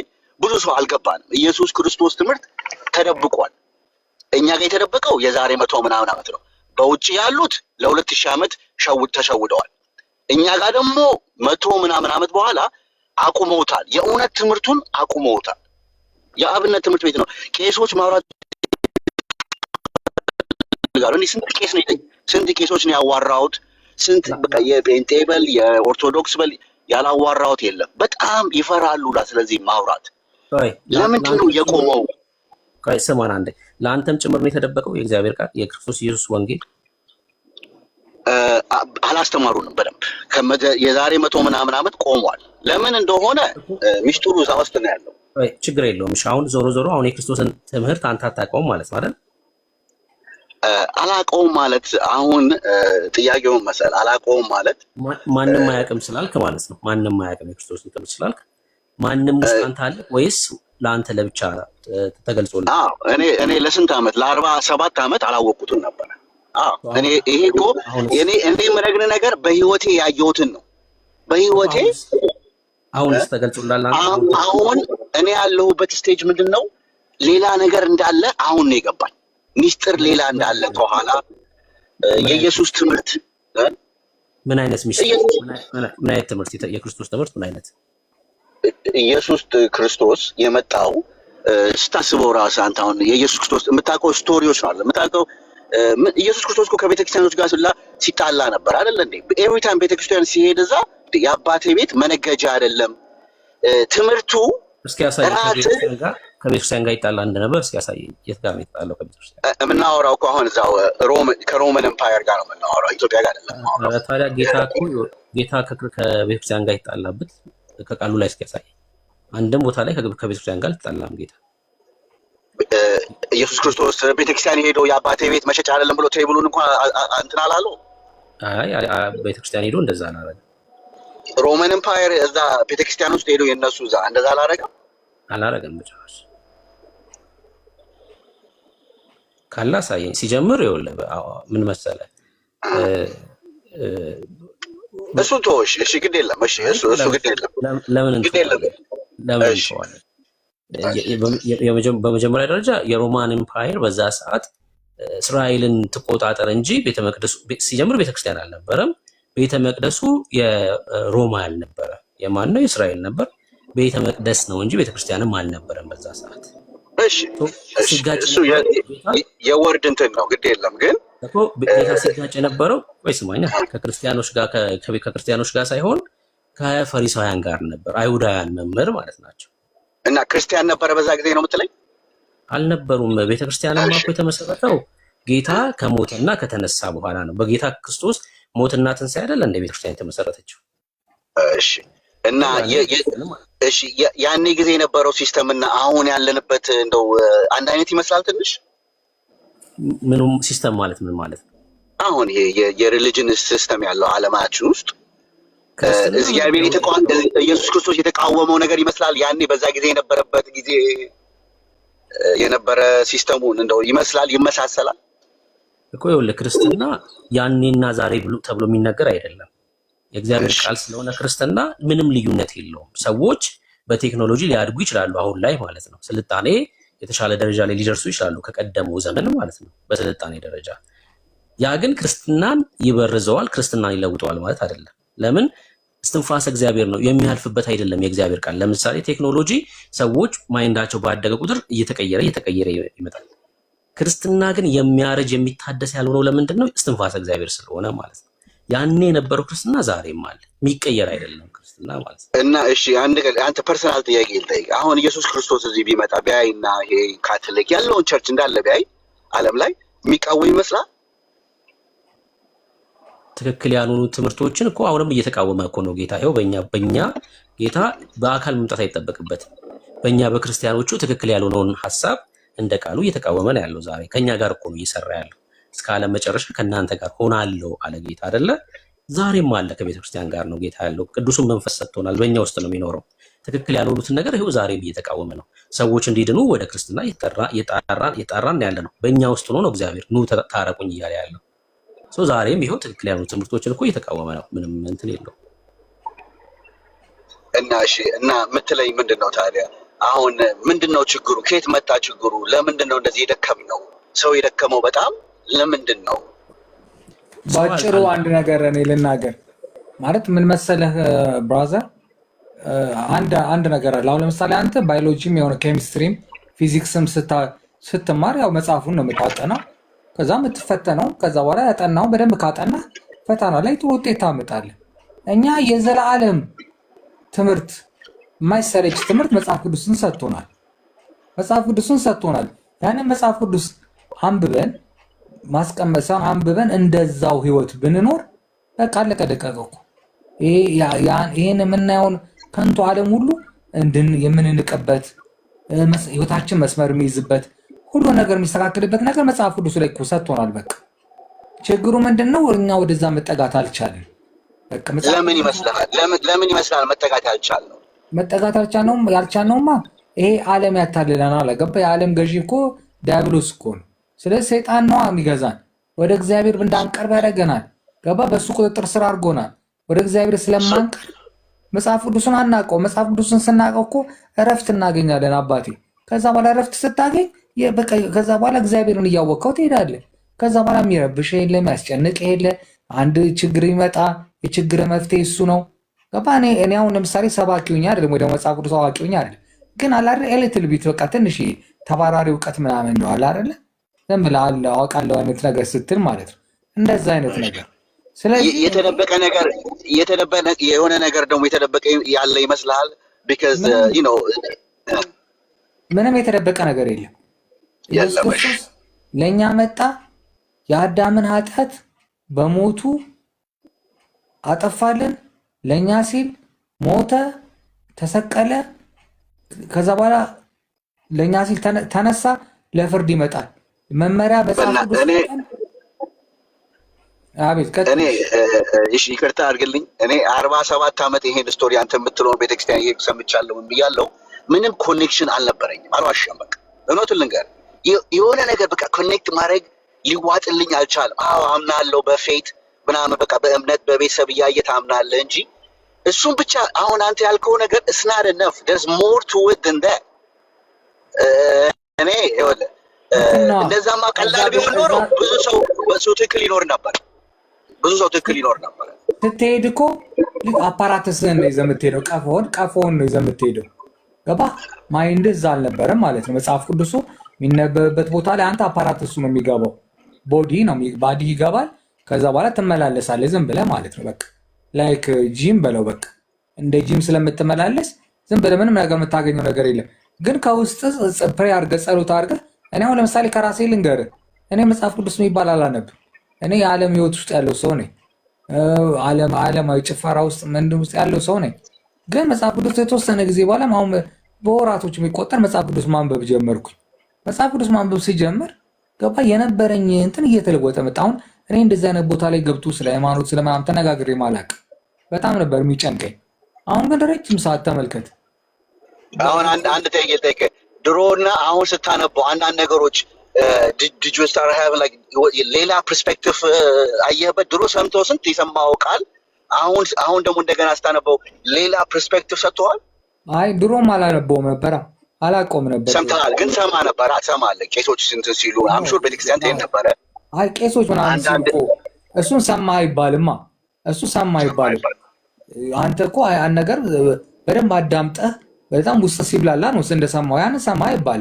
ለምሳሌ አንተ በአንድ ነገር ዕቃ ሲወድቅ ኳቢል ያን ነገር ድምፁ እንዴት ነበረ ምናምን ሰማው ብለህ ትላለህ አትልም። በቃ እንደዛ ማለት ነው። ግን ኖርማሊ ስታውቀው ስታነበው ግን ትንሽ የሆነ ነገር እኮ ይነግርሃል እኮ።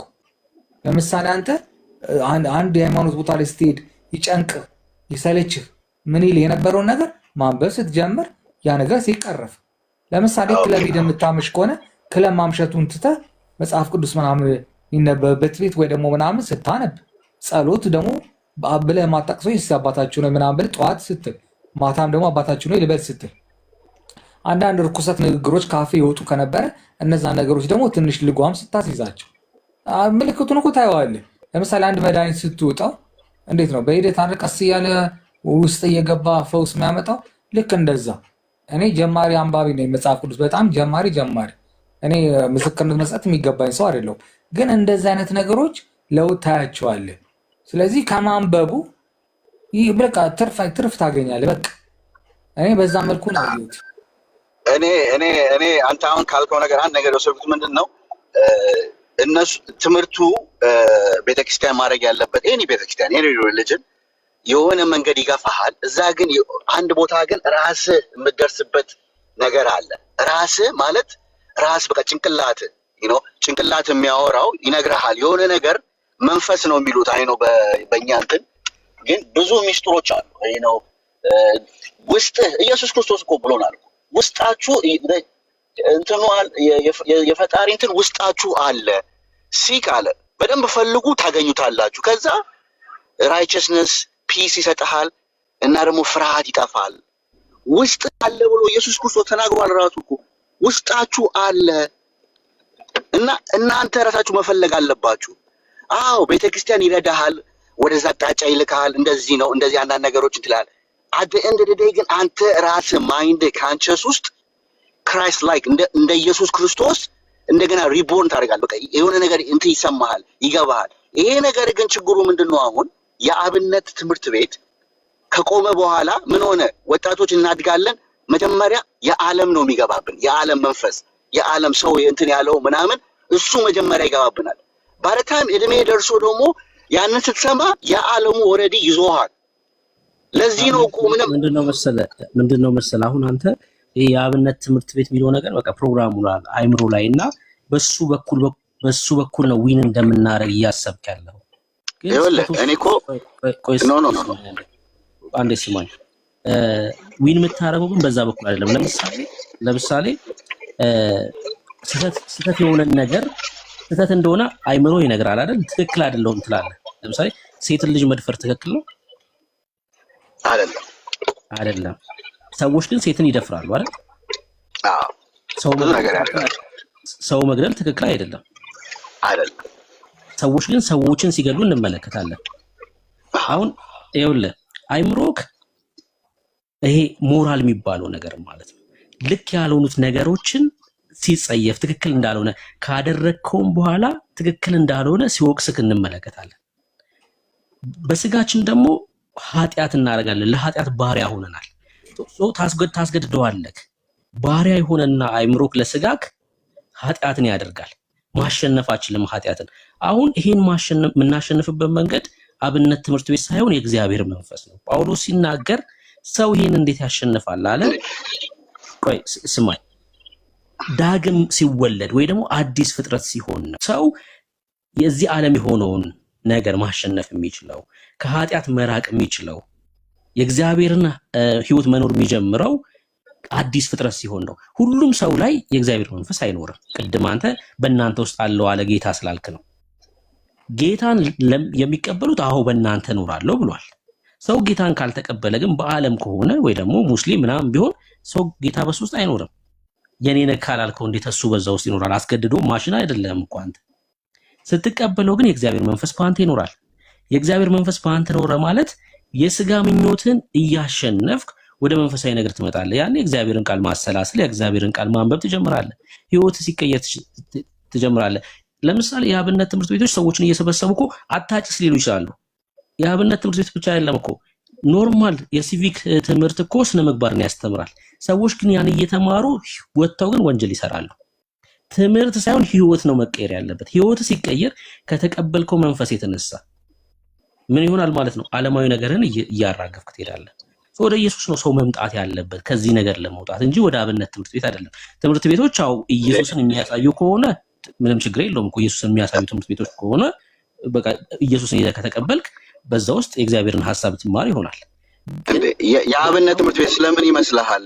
ኢየሱስ ክርስቶስ የእውነት ትምህርቱን እኮ ነው የአብነት ትምህርት ቤት ማለት የኢየሱስ ክርስቶስ የኢየሱስ ወርዶች ዋና ሚስጥሮቹን የሚያስተምር እኮ ነው የአብነት ትምህርት ቤት። አልገባኝም። አንተ የአብነት ትምህርት ቤት ሜቢ በደንብ ሪሰርች አላረክም እንጂ እኔ በደንብ ነው ማለት የአብነት ትምህርት አምናን ታውቁባት ይሄ የቆሎ ትምህርት ቤት ምናምን የሚባለው ይሄ የዛሬ 100 ዓመት አይደለም። እኔ የማወራው የዛሬ 1600 ለ1600 ዓመት የነበረው ነው። የዛሬ 100 ምናምንማ እሱማ ቆሟል። የውሸት ነው። ያው ዝም ብዬ አሁን ቻሌንጅ አላረግህም ብዬ ስላሰብኩ ነው ዝም ብዬ ስሰማ የነበረው ቅድም። ለምሳሌ የኢትዮጵያ ኦርቶዶክስ የራሷ እንኳን መሪ አልነበራት። 1600 ዓመት እያልክ ስታወራ ስለነበር የኢትዮጵያ ኦርቶዶክስ የራሷ እንኳን መሪ ከሾመች ገና 60 እና 70 ዓመቷ ነው። የራሷ እንኳን መሪ ያልነበራት ቤተክርስቲያን ነው። አሁን የዓለም ነገር እያመጣ ነው። አሁን ስለ ቦርደር ምናምን አለ። ይሄ እኮ አንተ የምትለው ነገር ታገናኘዋል። የዛሬ 2000 ዓመት የዛሬ ስንት ሺህ ዓመት እና አሁን ያለውን ቦርደር ምናምን እያወራ ነው። ኢትዮጵያ አልነበረችም ምናምን። ኢትዮጵያ አይደለም ማወራው ነው። ይሄ እኮ ካልሰማን እኮ አስቸጋሪ ነው እኮ ካልሰማን ከባድ ነው የሚሆነው። እና ስለየትኛው ኢትዮጵያን እያወራ ያለው? ኢትዮጵያ ማለት አሁን ያለችው ናት። በቃ ሌላ ኢትዮጵያ ይታል ነው።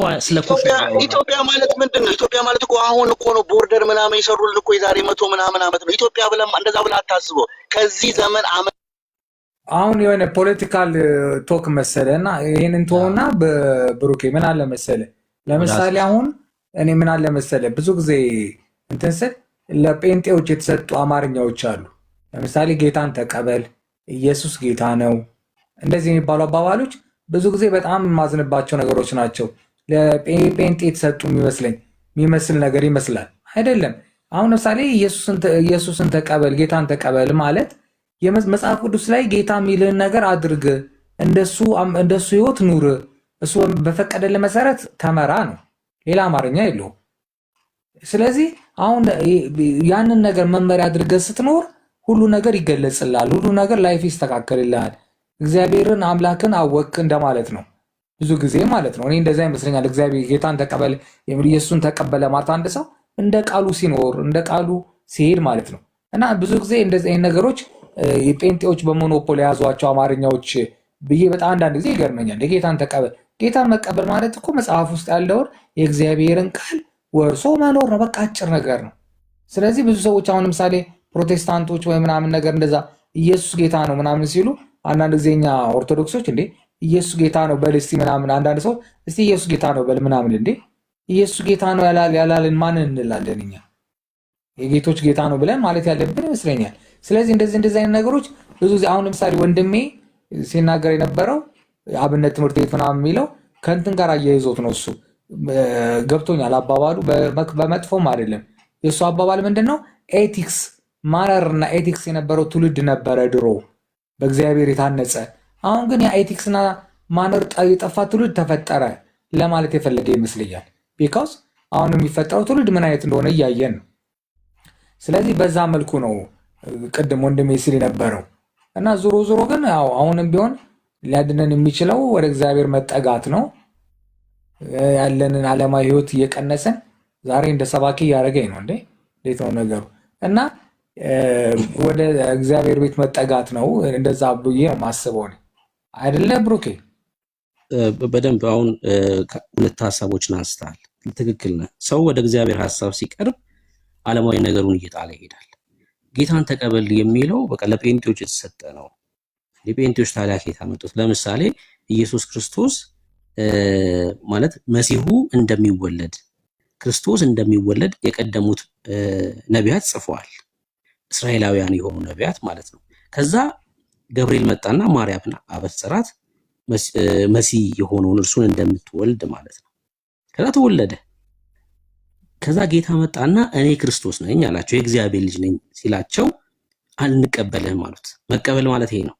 አንቀበልህም ሲሉት ባለመቀበላቸው ምክንያት ተቆረጡ። እነዛ ሰዎች የኪዳኑ ሰዎች ማለት ነው። አሁን አንድ ሰው እስራኤላዊ በመሆኑ ኢየሱስን ካልተቀበለ አይድንም።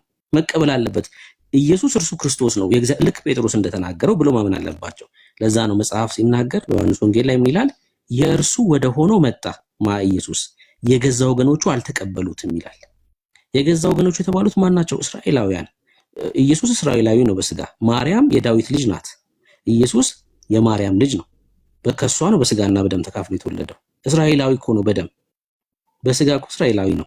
የገዛ ወገኖቹ ግን ኢየሱስ ክርስቶስ አይደለም አሉት። የእግዚአብሔር ልጅ አይደለም አሉት። አልተቀበሉትም። ባለመቀበላቸው ተቆረጡ። ከዛስ ለተቀበሉት ሁሉ ግን ማንን? ኢየሱስ እርሱ ክርስቶስ ነው ብሎ የእግዚአብሔር ልጅ ነው ብለው በስሙ ለሚያምኑት መቀበል፣ ከዛ በስሙ ማመን ያስፈልጋል። ለእነርሱ የእግዚአብሔር ልጆች የሆኑ ዘንድ ስልጣን ሰጣቸው ይላል። ጌታን ተቀበል ስንል በቃ የህይወት አዳኝ አድርገህ ተቀበል ነው።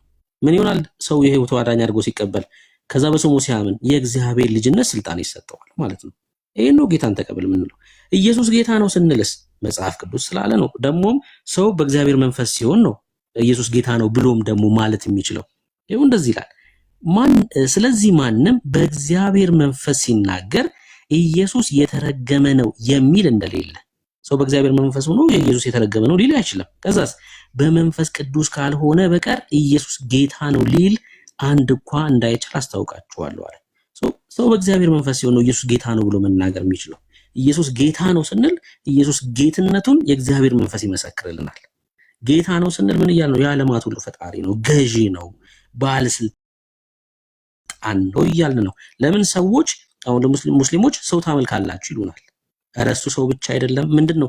ጌታም ጭምር ነው። የዓለማት ሁሉ ፈጣሪ ነው፣ የኔም ጭምር ፈጣሪ ነው እያልን ነው። ጌታ ነው ስንል የኔ ንጉሴ ነው እያልኩ ነው ማለት ነው ያለሁት። ይሄም ማን ያለው? የእግዚአብሔር ቃል ነው። ቃሉ የሚለውን ነው የምንለው። ሰው ግን ጌታ ነው ለማለት ምን መሆን አለበት? በመንፈስ ቅዱስ መሆን አለበት ነው። ይሄን ነው የእግዚአብሔር ቃል የሚነግረን። የምንናገረውም የእግዚአብሔር ቃል የሚለውን ነው ማለት ነው። ራል እና በቃ ልጁ ቀደም አብነት ትምህርት ቤት ምናምን አብነት ትምህርት ቤት የሚለው በዛ መልኩ ነው የወሰድኩት እኔ። ምክንያቱም አንዳንድ ጊዜ ያለው የአሁኑ ሲቹዌሽን የድሮውን እንድትናፍቅ ያደርጋል። ገባ? ድሮ የዋህ ዘመን በቃ አባትና እናቶቻችን እንኳን ማለት አንችልም፣ ቅድመ አያቶቻችን ገዝቻለሁ፣ ወደዛ እንዳትሄድ ገዝቻለሁ፣ እንዲህ እንዳታረግ ሲባል የሚያደርጉበት ዘመን ማለት ነው። ያ የዋህ ዘመን የዛ ዘመን እሳቤ ጠፍቷል ለማለት ይመስለኛል ልጁ እያለ ያለው። አሁን ዘመን ሁሉ ነገር በጣም አስቸጋሪ በሆነበት ዘመን እንደ ቃሉ ለመኖር መፍትሄው ወደ እግዚአብሔር ቤት መቅረብ ነው። ምክንያቱም እግዚአብሔር ቤት ቀርበ እሱን ስትለማመነው እሱን ስትለው ቅድም እንዳልከው ነው ብሩኬ፣ ያሳያል። ትንሽ ከነበረ ነገር እየተቀየርክ ስትመጣ ጀመርክ መንገዱን ማለት ነው። መንገዱን ጀመርክ ማለት ነው። ከዛ በኋላ መንገዱን እንዳያደናቅፍ አንተ በደንብ እያየህ በደንብ ራይት አድርገህ እያየህ ጉዞውን ማሳመር ነው በቃ። ይሄ ደግሞ መፍትሄው ምንድነው? ከመጽሐፍ ቅዱስ ጋር መገናኘት ነው። መጽሐፍ ቅዱሱን ማንበብ ነው። መጽሐፍ ቅዱሱ ከዛ በኋላ እያነበብክ ስትሄድ ከዛ በኋላ እሱ ትምህርት ይሰጣል፣ ራሱ ጋይድ ያደርጋል። ከዛ በኋላ ሁሉን ህይወቱን እናስተካክላለን። ዛሬ ብሩኬ ሰባኪ ነገር አልሆንኩብህ እኮ። እንደዚህ እኮ ነው ሰው የእግዚአብሔርን ቃል ሲያነብ የእግዚአብሔር መንፈስ ስለ ክርስቶስ እንድትናገር እውነቱን እንድትመሰክር ያደርጋልና እሱ ነው ከዚህ በላይ እንድታነብ ነው በቃ እንትን እያለ ያለ። አሁን በቃ እያነበብኩ ነው እኔ ብሩኬ። አነባለሁ ምናምን ቀንሻለሁ። ገባ? ክለብ ምናምን ሜዳው ምናምን ትቻለሁ ማለት ሳይሆን ቀንሻለሁ። አንዳንድ በጣም የሬጌ ሙዚቃ አፍቃሪ ነኝ። አሁን በመጠኑ ቦብ ማርሌ፣ ትሬሲ ምናምን፣ አልፋ ብሎንዲ ምናምን እነዚህ ሙዚቃዎች አሁን ትንሽ እየቀነስኳቸው ነው። መጥፎ ነገር መናገርን ትቻለሁ። በተለይ ደግሞ ፕሮቴስታንቶችን በጣም እናገር ነበር፣ በጣም እሱንም ትቻለሁ። እና ለውጡ ከዚህ ጀመረ ማለት ነው። ከዛ በኋላ ደግሞ ለውጡ በደንብ እየጎለበተ ሲመጣ ደግሞ ቀስ እያልክ ጠንካር ስላለህ ከዛ በኋላ እግዚአብሔር አምላክ ደግሞ ይረዳሃል። እስክትገረም ድረስ ይለውጣል የእግዚአብሔር መንፈስ በቃ። እኔ ከዚህ በፊት እኮ አንዳንድ የተናገርኳቸውን እኮ እነዚህ ፕሮቴስታንቶች ምናምን ብሎክ እኮ ያላደረገኝ እኮ የለም። በስማ ብሎክ ያላደረገኝ ጴንጤ ያለ እንዴ? እኔ እኔ ብናገራቸው አማርኞች እኮ በቃ በጣም የሚዘገንኑ እኮ ነው። አሁን ራሱ አፍርበታለሁ። ምን አናገረኝ እንደዛ? ግን ምን አስባለኝ እንደዛ? እንደዚህ ሰዎች በግድ መጥተው እኔ እንደዚህ ብለው አልተናገሩኝ ምናምን። ኤርሚያስ ምስክር አለ እንደ ኤርሚያስ የታሸገ ስድብ አይደል እንዴ? ፓክሉን እየከፈትኩ ምሰድበኝ ነበር። ስለዚህ ኖርማሊ ገባ። ያው አሁን ግን ስትቀየር ምናምን መጽሐፉም ጋይድ ሲያደርግ ለሁሉ ኤርሚያስን ግን አመሰግነዋለሁ። አስዌር ቱ ጋድ በጣም አመሰግነዋለሁ። መጽሐፍ ቅዱስን አንብብ ብሎ በህይወት ዘመኔ ለመጀመሪያ ጊዜ የመከረኝ ሰው እሱ ነው። በቃ መቼም ማረሰው እሱ ነው። ዮሐንስ ወንጌልን እስቲ አንብብ አለኝ። መጽሐፍ ቅዱስ ማንበብ ጀመርኩ። ያውንም እያነበብኩ ነው። አልፎ አልፎ ያው ጊዜ ሳገኝ አነባለሁ። ባረክ። ጌታ ደግሞ ከዚህ በላይ ይረዳሃል። የሚያስተምር የሚረዳ አምላክ ነው ያለን። ከዚህ በላይ እንድታነብ የእግዚአብሔር መንፈስ ያግዛሃል። እሺ ወይ ማራናታ እንኳን ደህና መጣክ። እንኳን ደህና ቆያችሁ። እንዴት ናችሁ? እግዚአብሔር ይመስገን። ስራ ላይ ሆኖ ነው ማራናታ ብዙ ጊዜ የሚገባውና ልክ ድምጽ ሲገባ ወደ እምነት ያደርጋል። ለሚሰሙን ሰዎች ከየት ቤተ እምነት እንደሆንክ ተናገርና ከዛ ሐሳቡ ላይ እንቀጥላለን። እሺ እኔ ከኦርቶዶክስ ተዋሕዶ ነው። እሺ አንደና ይቅርታ ግን ትንሽ ድምጽ ካለ እኔ ጋር ብሩክ ይቅርታ። እሺ ችግር የለም ያወርዳለሁ ስራ ላይ ስለምትሆን ችግር። ኦኬ እሺ እሺ ለታቦት ይሰገዳል በኢትዮጵያ ኦርቶዶክስ እና መጽሐፍ ቅዱሳዊ ነው ወይ? ርዕሳችን ይሄ ነው። አዎ መጽሐፍ ቅዱሳዊ ነው። እስኪ ጥቅስ ስጠንና መጽሐፍ ቅዱሳዊ ነው ያሳያል። አዎ ታቦት ስንል ለመጀመሪያ ታቦት ሲሆን የእግዚአብሔር ማደሪያ ስለሆነ ለታቦት ይሰገዳል።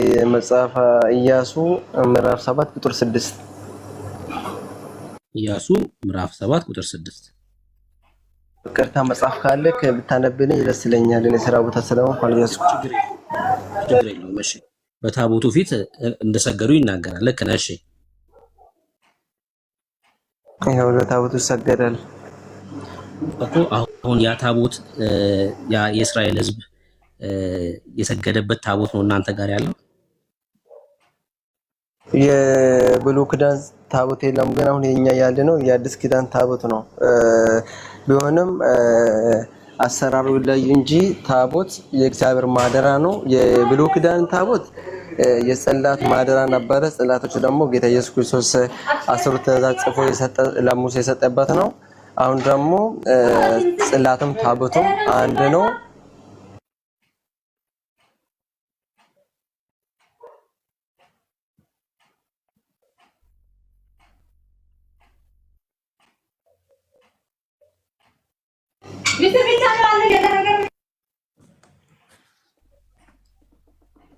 አጠገብ ያለችው ሴትዮ ጎበዝ ናት። በጣም ጮክ ብላ ነው የምታወራው።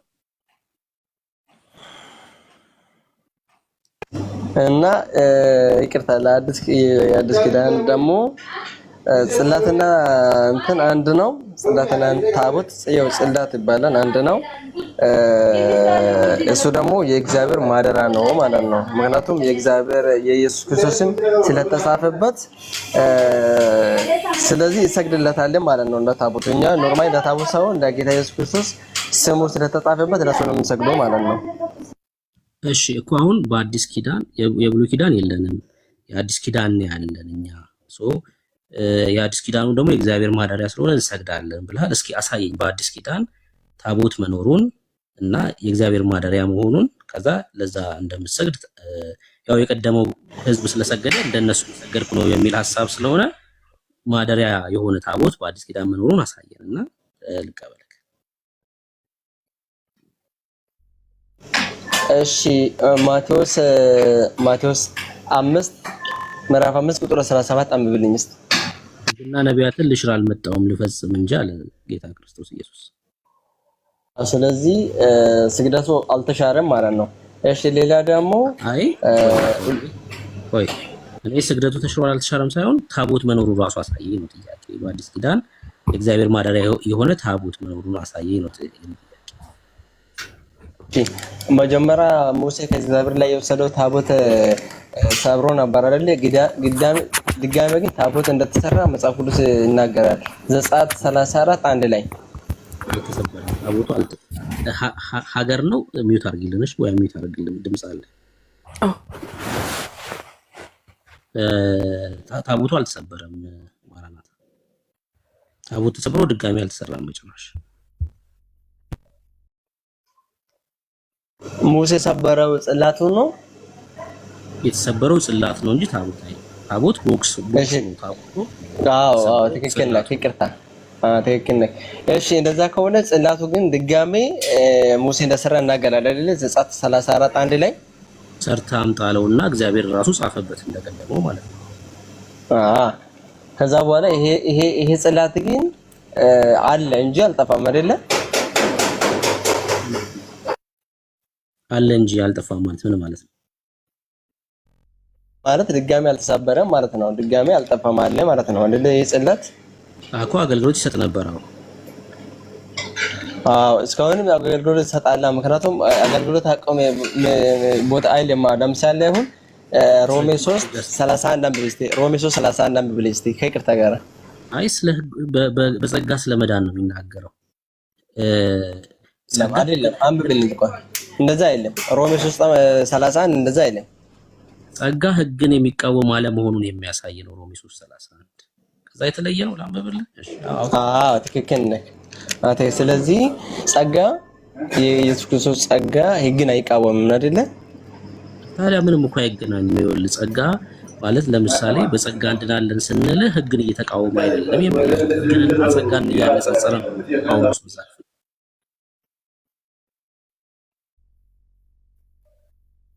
እሺ እስቲ ሌላ ትመስጥቅ። እሺ ሁለተኛ ሳሙኤል ምዕራፍ 6 ቁጥር 7 አንብብ እስቲ። ሁለተኛ ሳሙኤል ምዕራፍ 6 ቁጥር 7 አሁን እሱ ደግሞ ታቦቱ የተወሰደበት ስፍራ ነው። ምን ያገናኘዋል አሁን ከምናወራው ጋር? ምን ያገናኘዋል አሁን ከምናወራው ሀሳብ ጋር?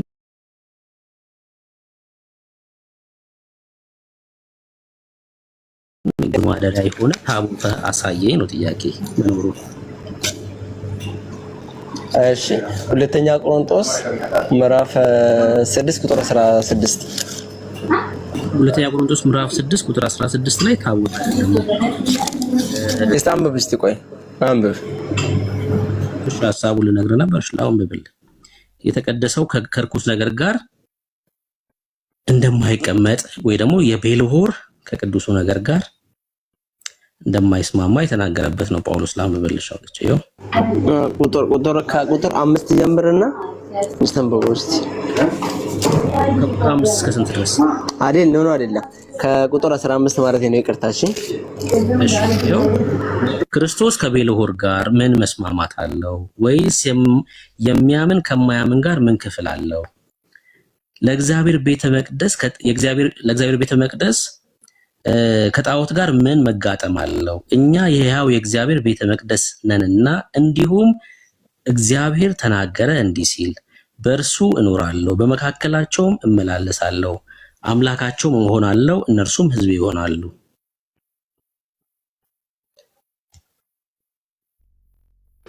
ስለዚህ ጌታ ኢየሱስ ክርስቶስ በብሉይ ኪዳን ለሙሴ ሲናገር እኔ በመካከለ ይገኛለሁ ብሎ የተናገረው በጽላቱ ነው አይደለ? ታቦቱ ላይ ይገኛለሁ፣ በመካከላችሁ ይገኛለሁ ያለው ታቦቱ ላይ ነው አይደለ? እግዚአብሔር በታቦት ሰጠና በታቦት ላይ አናግራቸዋለሁ አለ። በአዲስ ኪዳን እንደዛው በታቦቱ ላይ ሆኜ አናግራቸዋለሁ ያለበትን አሳየን እኮ። ስለዚህ ደግሞ ጌታ ሲናገር ምንድን ነው ያለው? አንድ ሁለትም ሶስት ናችሁ በተሰበሰቡ በመካከላችሁ ይገኛለሁ ነው ያለው አይደለ? ማቴዎስ ወንጌል ላይ ሁለትም ሶስትም ሆናችሁ በስሜ ስትሰበሰቡ በመካከላችሁ ይገኛለሁ ብሏል ጌታ።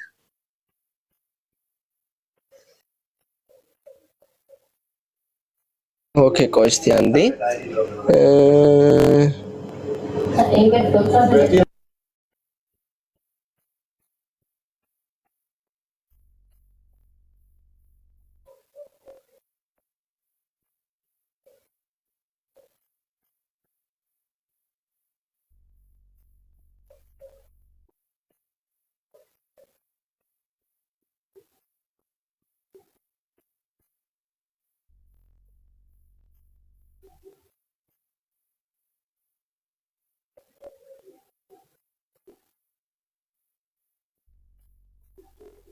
እሺ ወንጌል ማቴዎስ ወንጌል ምዕራፍ 12 ቁጥር 42 አንብብ እስቲ ብሩኬ።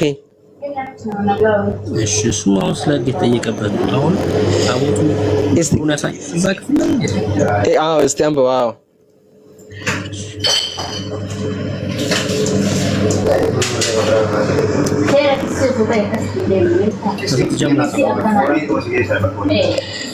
ምዕራፍ 12 ከቁጥር 40 ጀምረን አንብብልኝ። እሺ ዮናስ በአሳ አንባሪ ሆድ 3 ቀንና 3 ሌሊት እንደነበረ እንዲሁ የሰው ልጅ በምድር ልብ 3 ቀንና 3 ሌሊት ይኖራል። ልቀጥል። የነነዌ ሰዎች በፍርድ ቀን ከዚህ ትውልድ ጋር ተነስተው ይፈርዱበታል። በዮናስ ስብከት ንስሐ ገብቶ ከዮናስ የሚበልጥ እዚህ አለ። እኔ አሁን ጥያቄ የነበረኝ ምንድነው እንደሆነ ታውቃለህ? በብሉይ ኪዳን ታቦት ካለ በአዲስ ኪዳን ታቦት እንዴት የለም እንላለን? ምክንያቱም ሙሴ ድጋሜ ጽላት ተሰበረበት ድንጋይ ሰርተዋል። ይሄ ታቦት ቀርቷል እንዴት እንላለን? ለምሳሌ አሁን ሮሜ 3:31 ላይ እንደምናገር ምንም ነገር እንዳይሻር ብሎ ነው የምናገረው አይደለ? ህጉ ያኛው ህግ እንዳልተሻረ ይናገራል እዛ ላይ። ስለዚህ አሁን በምን ማስረጃ ነው ታቦት በአዲስ ኪዳን የለም ብለን የምንናገረው? ስለሌለ ነው። በአዲስ ኪዳን ታቦት ስለሌለ ነው። አሁን ለምሳሌ መጽሐፍ ቅዱስ ይዛል አይደል አንተ? እሺ እስኪ ዕብራውያን 8ን ክፍል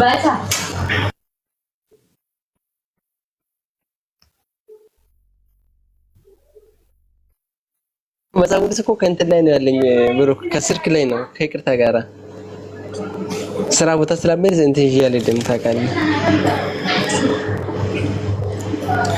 እና እኔ ማለት ፈልጌ መሰለኝ ብሩክ ታቦት ቀርቷል የሚል ቦታ አለ ወይ ማስረጃ? ማን እንደዛ አይነት ጥቅስ አስተምሮ አለ ወይ? አንተ ማስረጃ ካላቀረብልኝ እኔ ያሳያለሁ። አንተ ማስረጃ ከሌለ ማለት ነው ያሳያለሁ። ማስረጃ ከሌለ ግን በተሳየ የብሉይ ኪዳን ታቦት እንዳልሆነ ታሳየ። የብሉይ ኪዳን ታቦት አዎ የለም፣ የብሉይ ኪዳን ታቦት የለም። ግን የአዲስ ኪዳን ታቦት እኮ ይኸውልህ ምን መሰለህ፣ የብሉይ ኪዳን ታቦት የለም ብለህ የምታምን ከሆነ እኮ ማስረጃ አሳየኝ ብለህ መጠየቅ አይጠበቅብህም። አንተ ነህ የአዲስ ኪዳን ታቦት መኖሩን ማሳየት ያለብህ። ይኸውልህ ታቦት አለ ተብሎ የተጻፈው ቆይ ስማ፣ ታቦት አለ ተብሎ የተጻፈው በብሉይ ኪዳን ነው። እሱ የለም ብለህ የምታምን ከሆነ ሌላ ታቦት ነው በአዲስ ኪዳን ማሳየት ያለብህ አንተ። እኔና መጠየቅ አይጠበቅብህም ከተማመን እሱ ላይ ማለት ነው። አንተ ነህ በአዲስ ኪዳን ታቦት መኖሩን ማሳየት የሚጠበቅብህ ማለት ነው። አዎ እሺ። አሁን የጌታ እራትና የጌታ እራት መሰዋ ባይኖር ኖሮ ሰማያት ይኖር ነበር። መሰዋ እንላለን አይደለም? በእኛ ቤተክርስቲያን መሰዋ እንላለን አይደለ? እኔ አሁን ጥቅስ ባላቅም መሰዋ የሌለበት ቦታ መሰዋይት የለም ብሎ እናገራለን አይደለ? እንትን መጽሐፍ ቅዱስ ግዴታ ግን መሰዋ መኖር አለበት አይደለ? ማንን ነው የምትሰዉት? አንድ ነገር ላሳይ። ኢየሱስ ክርስቶስን ነው የምትሰዉት? አዎ የሱ የምንበላበት ማለት ነው። ማለት የጌታ መሰዊያው ላይ እናንተ ማንን ነው የምትሰዉት? የጌታ ስጋና ደሙ ነው። ያለሱ ይቀርባል፣ ያለ መሰዋ እሱ ይቀርባል እኮ ጌታን ነው የምትሰዉት ማለት ነው።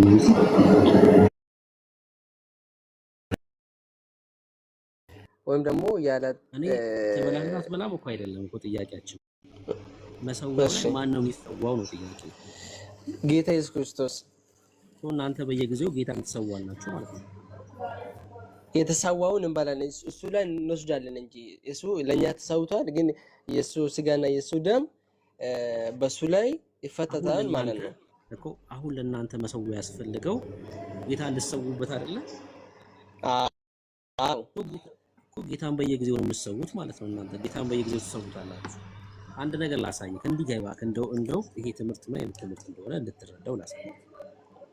የመጀመሪያው ስለ ኪዳኑ ስለ ቀደመው ኪዳን ይኸውልህ አዲስ በማለቱ ይላል። ይሄ አዲስ የተባለው አዲሱ ኪዳን ነው ማለት ነው። እሺ፣ ይሄ አዲስ የተባለው አዲሱ ኪዳን ነው አይደል? ጨርስ። ሀሳቡን አልተረዳውም። ስትጨርስና እሺ እየሰሩ ነው ማለት ይላል። አዲስ በማለቱ እሺ የሚታረገውና እሺ አዲስ በማለቱ ፊተኛውን አስረጅቶታል። አሮጌና ውራጅ የሆነው ሊጠፋ ተቃርቧል ይላል።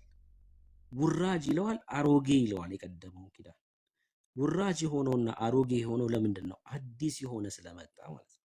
አዲስ የሆነ ኪዳን እግዚአብሔር ዳኒ ፖስ ከሆነ በቃ ሊዘጋብን ነው። 2 ደቂቃ 3 ደቂቃ ነው የሚኖረን ከዚህ በኋላ ስልኩ ዘግቷል ማለት ነውና ጌታ ዘመናችሁን ይባርክ። ግን አንድ ነገር ሳላሳዩ ለማራናታ እንዳልወጣ ይሄን ነገር ላሳይክ። ለምሳሌ አሁን ጌታን ነው የምንሰዋው ለሚሉ ሰዎች ይሄን ነገር ላሳያችሁ። የጌታን እራት የሰጠን ጌታ ራሱ ነው አይደለ? የጌታን ራስ የሰጠን በደም ቶሎ ራሱ ነው አይደል? እሺ ሲበሉም ኢየሱስ እንጀራን አንስቶ ባረከ። ይሄ እንጀራ ኢየሱስ ነው አይደል? በእናንተ ትምህርት ኢየሱስ ራሱ ኢየሱስን እየባረከ ነበር ማለት ነው አይደል? እየሰዋ ነበር ማለት ነው። ራሱ ኢየሱስ ኢየሱስን እየሰዋው ነበር። በጣም እኮ ነው የሚገርመው። ከመሆኑ ኢየሱስ እንጀራን አነሳና ባረከ። ከዛስ ቆርሶ ለደቀ መዛሙርቱ ሰጠና እንካችሁ ብሉ፣ ይህ ስጋዬ ነው አለ። ኢየሱስ ራሱ ኢየሱስን እየባረከው ነበር በዚህ ሰዓት ላይ ማለት ነው። ነው አይደለም። እንደዛ ሳይሆን እንጀራው በጀመረ አልተባረከም። እሱ ካባረከ በኋላ የራሱ ስጋ የሆነው ጌታ ኢየሱስ ካባረከ በኋላ እንጀራውን ስጋዬ ነው አለ። ካባረከ በኋላ እኮ ሳይባረክ እሱ ሲባረክ ነው። ስጋው ከሆነ በኋላ እኮ ጌታ እየሰዋው ነው ማለት ነው። ስጋውን አይደል? የራሱ ጋር ቆረሰው። ይሄ የታወቀ ነው እኮ ስጋውን ራሱ ጌታ ራሱን ኢየሱስን ሰዋው ማለት ነው አይደል? እንደዛ ማለት ነው ብሩኬ ጥያቄ። ከዛ ደግሞ ማለት ነው የራሱን የሰዋውን ስጋ ደግሞ ጌታ ራሱ በላው እንደማለት ነው። ኖ እንደዛ አይደለም። ያው እዚህ ላይ ብሩኬ ከይቅርታ ጋራ መጀመሪያ እንጀራው ነበረ። እንጀራ እየበሉ ነበረ። እንጀራውን ቆርሶ ባረከ። ሲባረክ የራሱ ስጋ ሆነ። ይሄ ስጋዬ ነው አለ። ያኛው እንጀራ የተባረከውን እንጀራ ስጋዬ ነው አለ። ገብቶኛል እኮ ሳይባረክ በፊት የራሱ ስጋ አልነበረም ማለት ነው። ገብቶኛል። እሺ ባረከው፣ ስጋው ሆነ። አዎ አይደል? ከዚህ በኋላ ኢየሱስ ነው ማለት ነው። እንጀራው ከዚህ በኋላ ኢየሱስ ነው አይደል? እንጀራው ከዚህ በኋላ ስጋዬ ስላለ አዎ ትክክል ነው። እንጀራው ራሱ ኢየሱስ ሆኗል ማለት ነው ከዚህ በኋላ። አዎ ምክንያቱም ስጋዬ ነው ብሏል። ስጋ ደግሞ እሺ ገብቶኛል። ከዛ ኢየሱስ ስጋዬ ነው ያለውን ከዛ በላው ራሱ ኢየሱስን በላው ብሉ አለ እንጂ አልበላም። እስቴት አለ አለ እሺ አልበላም።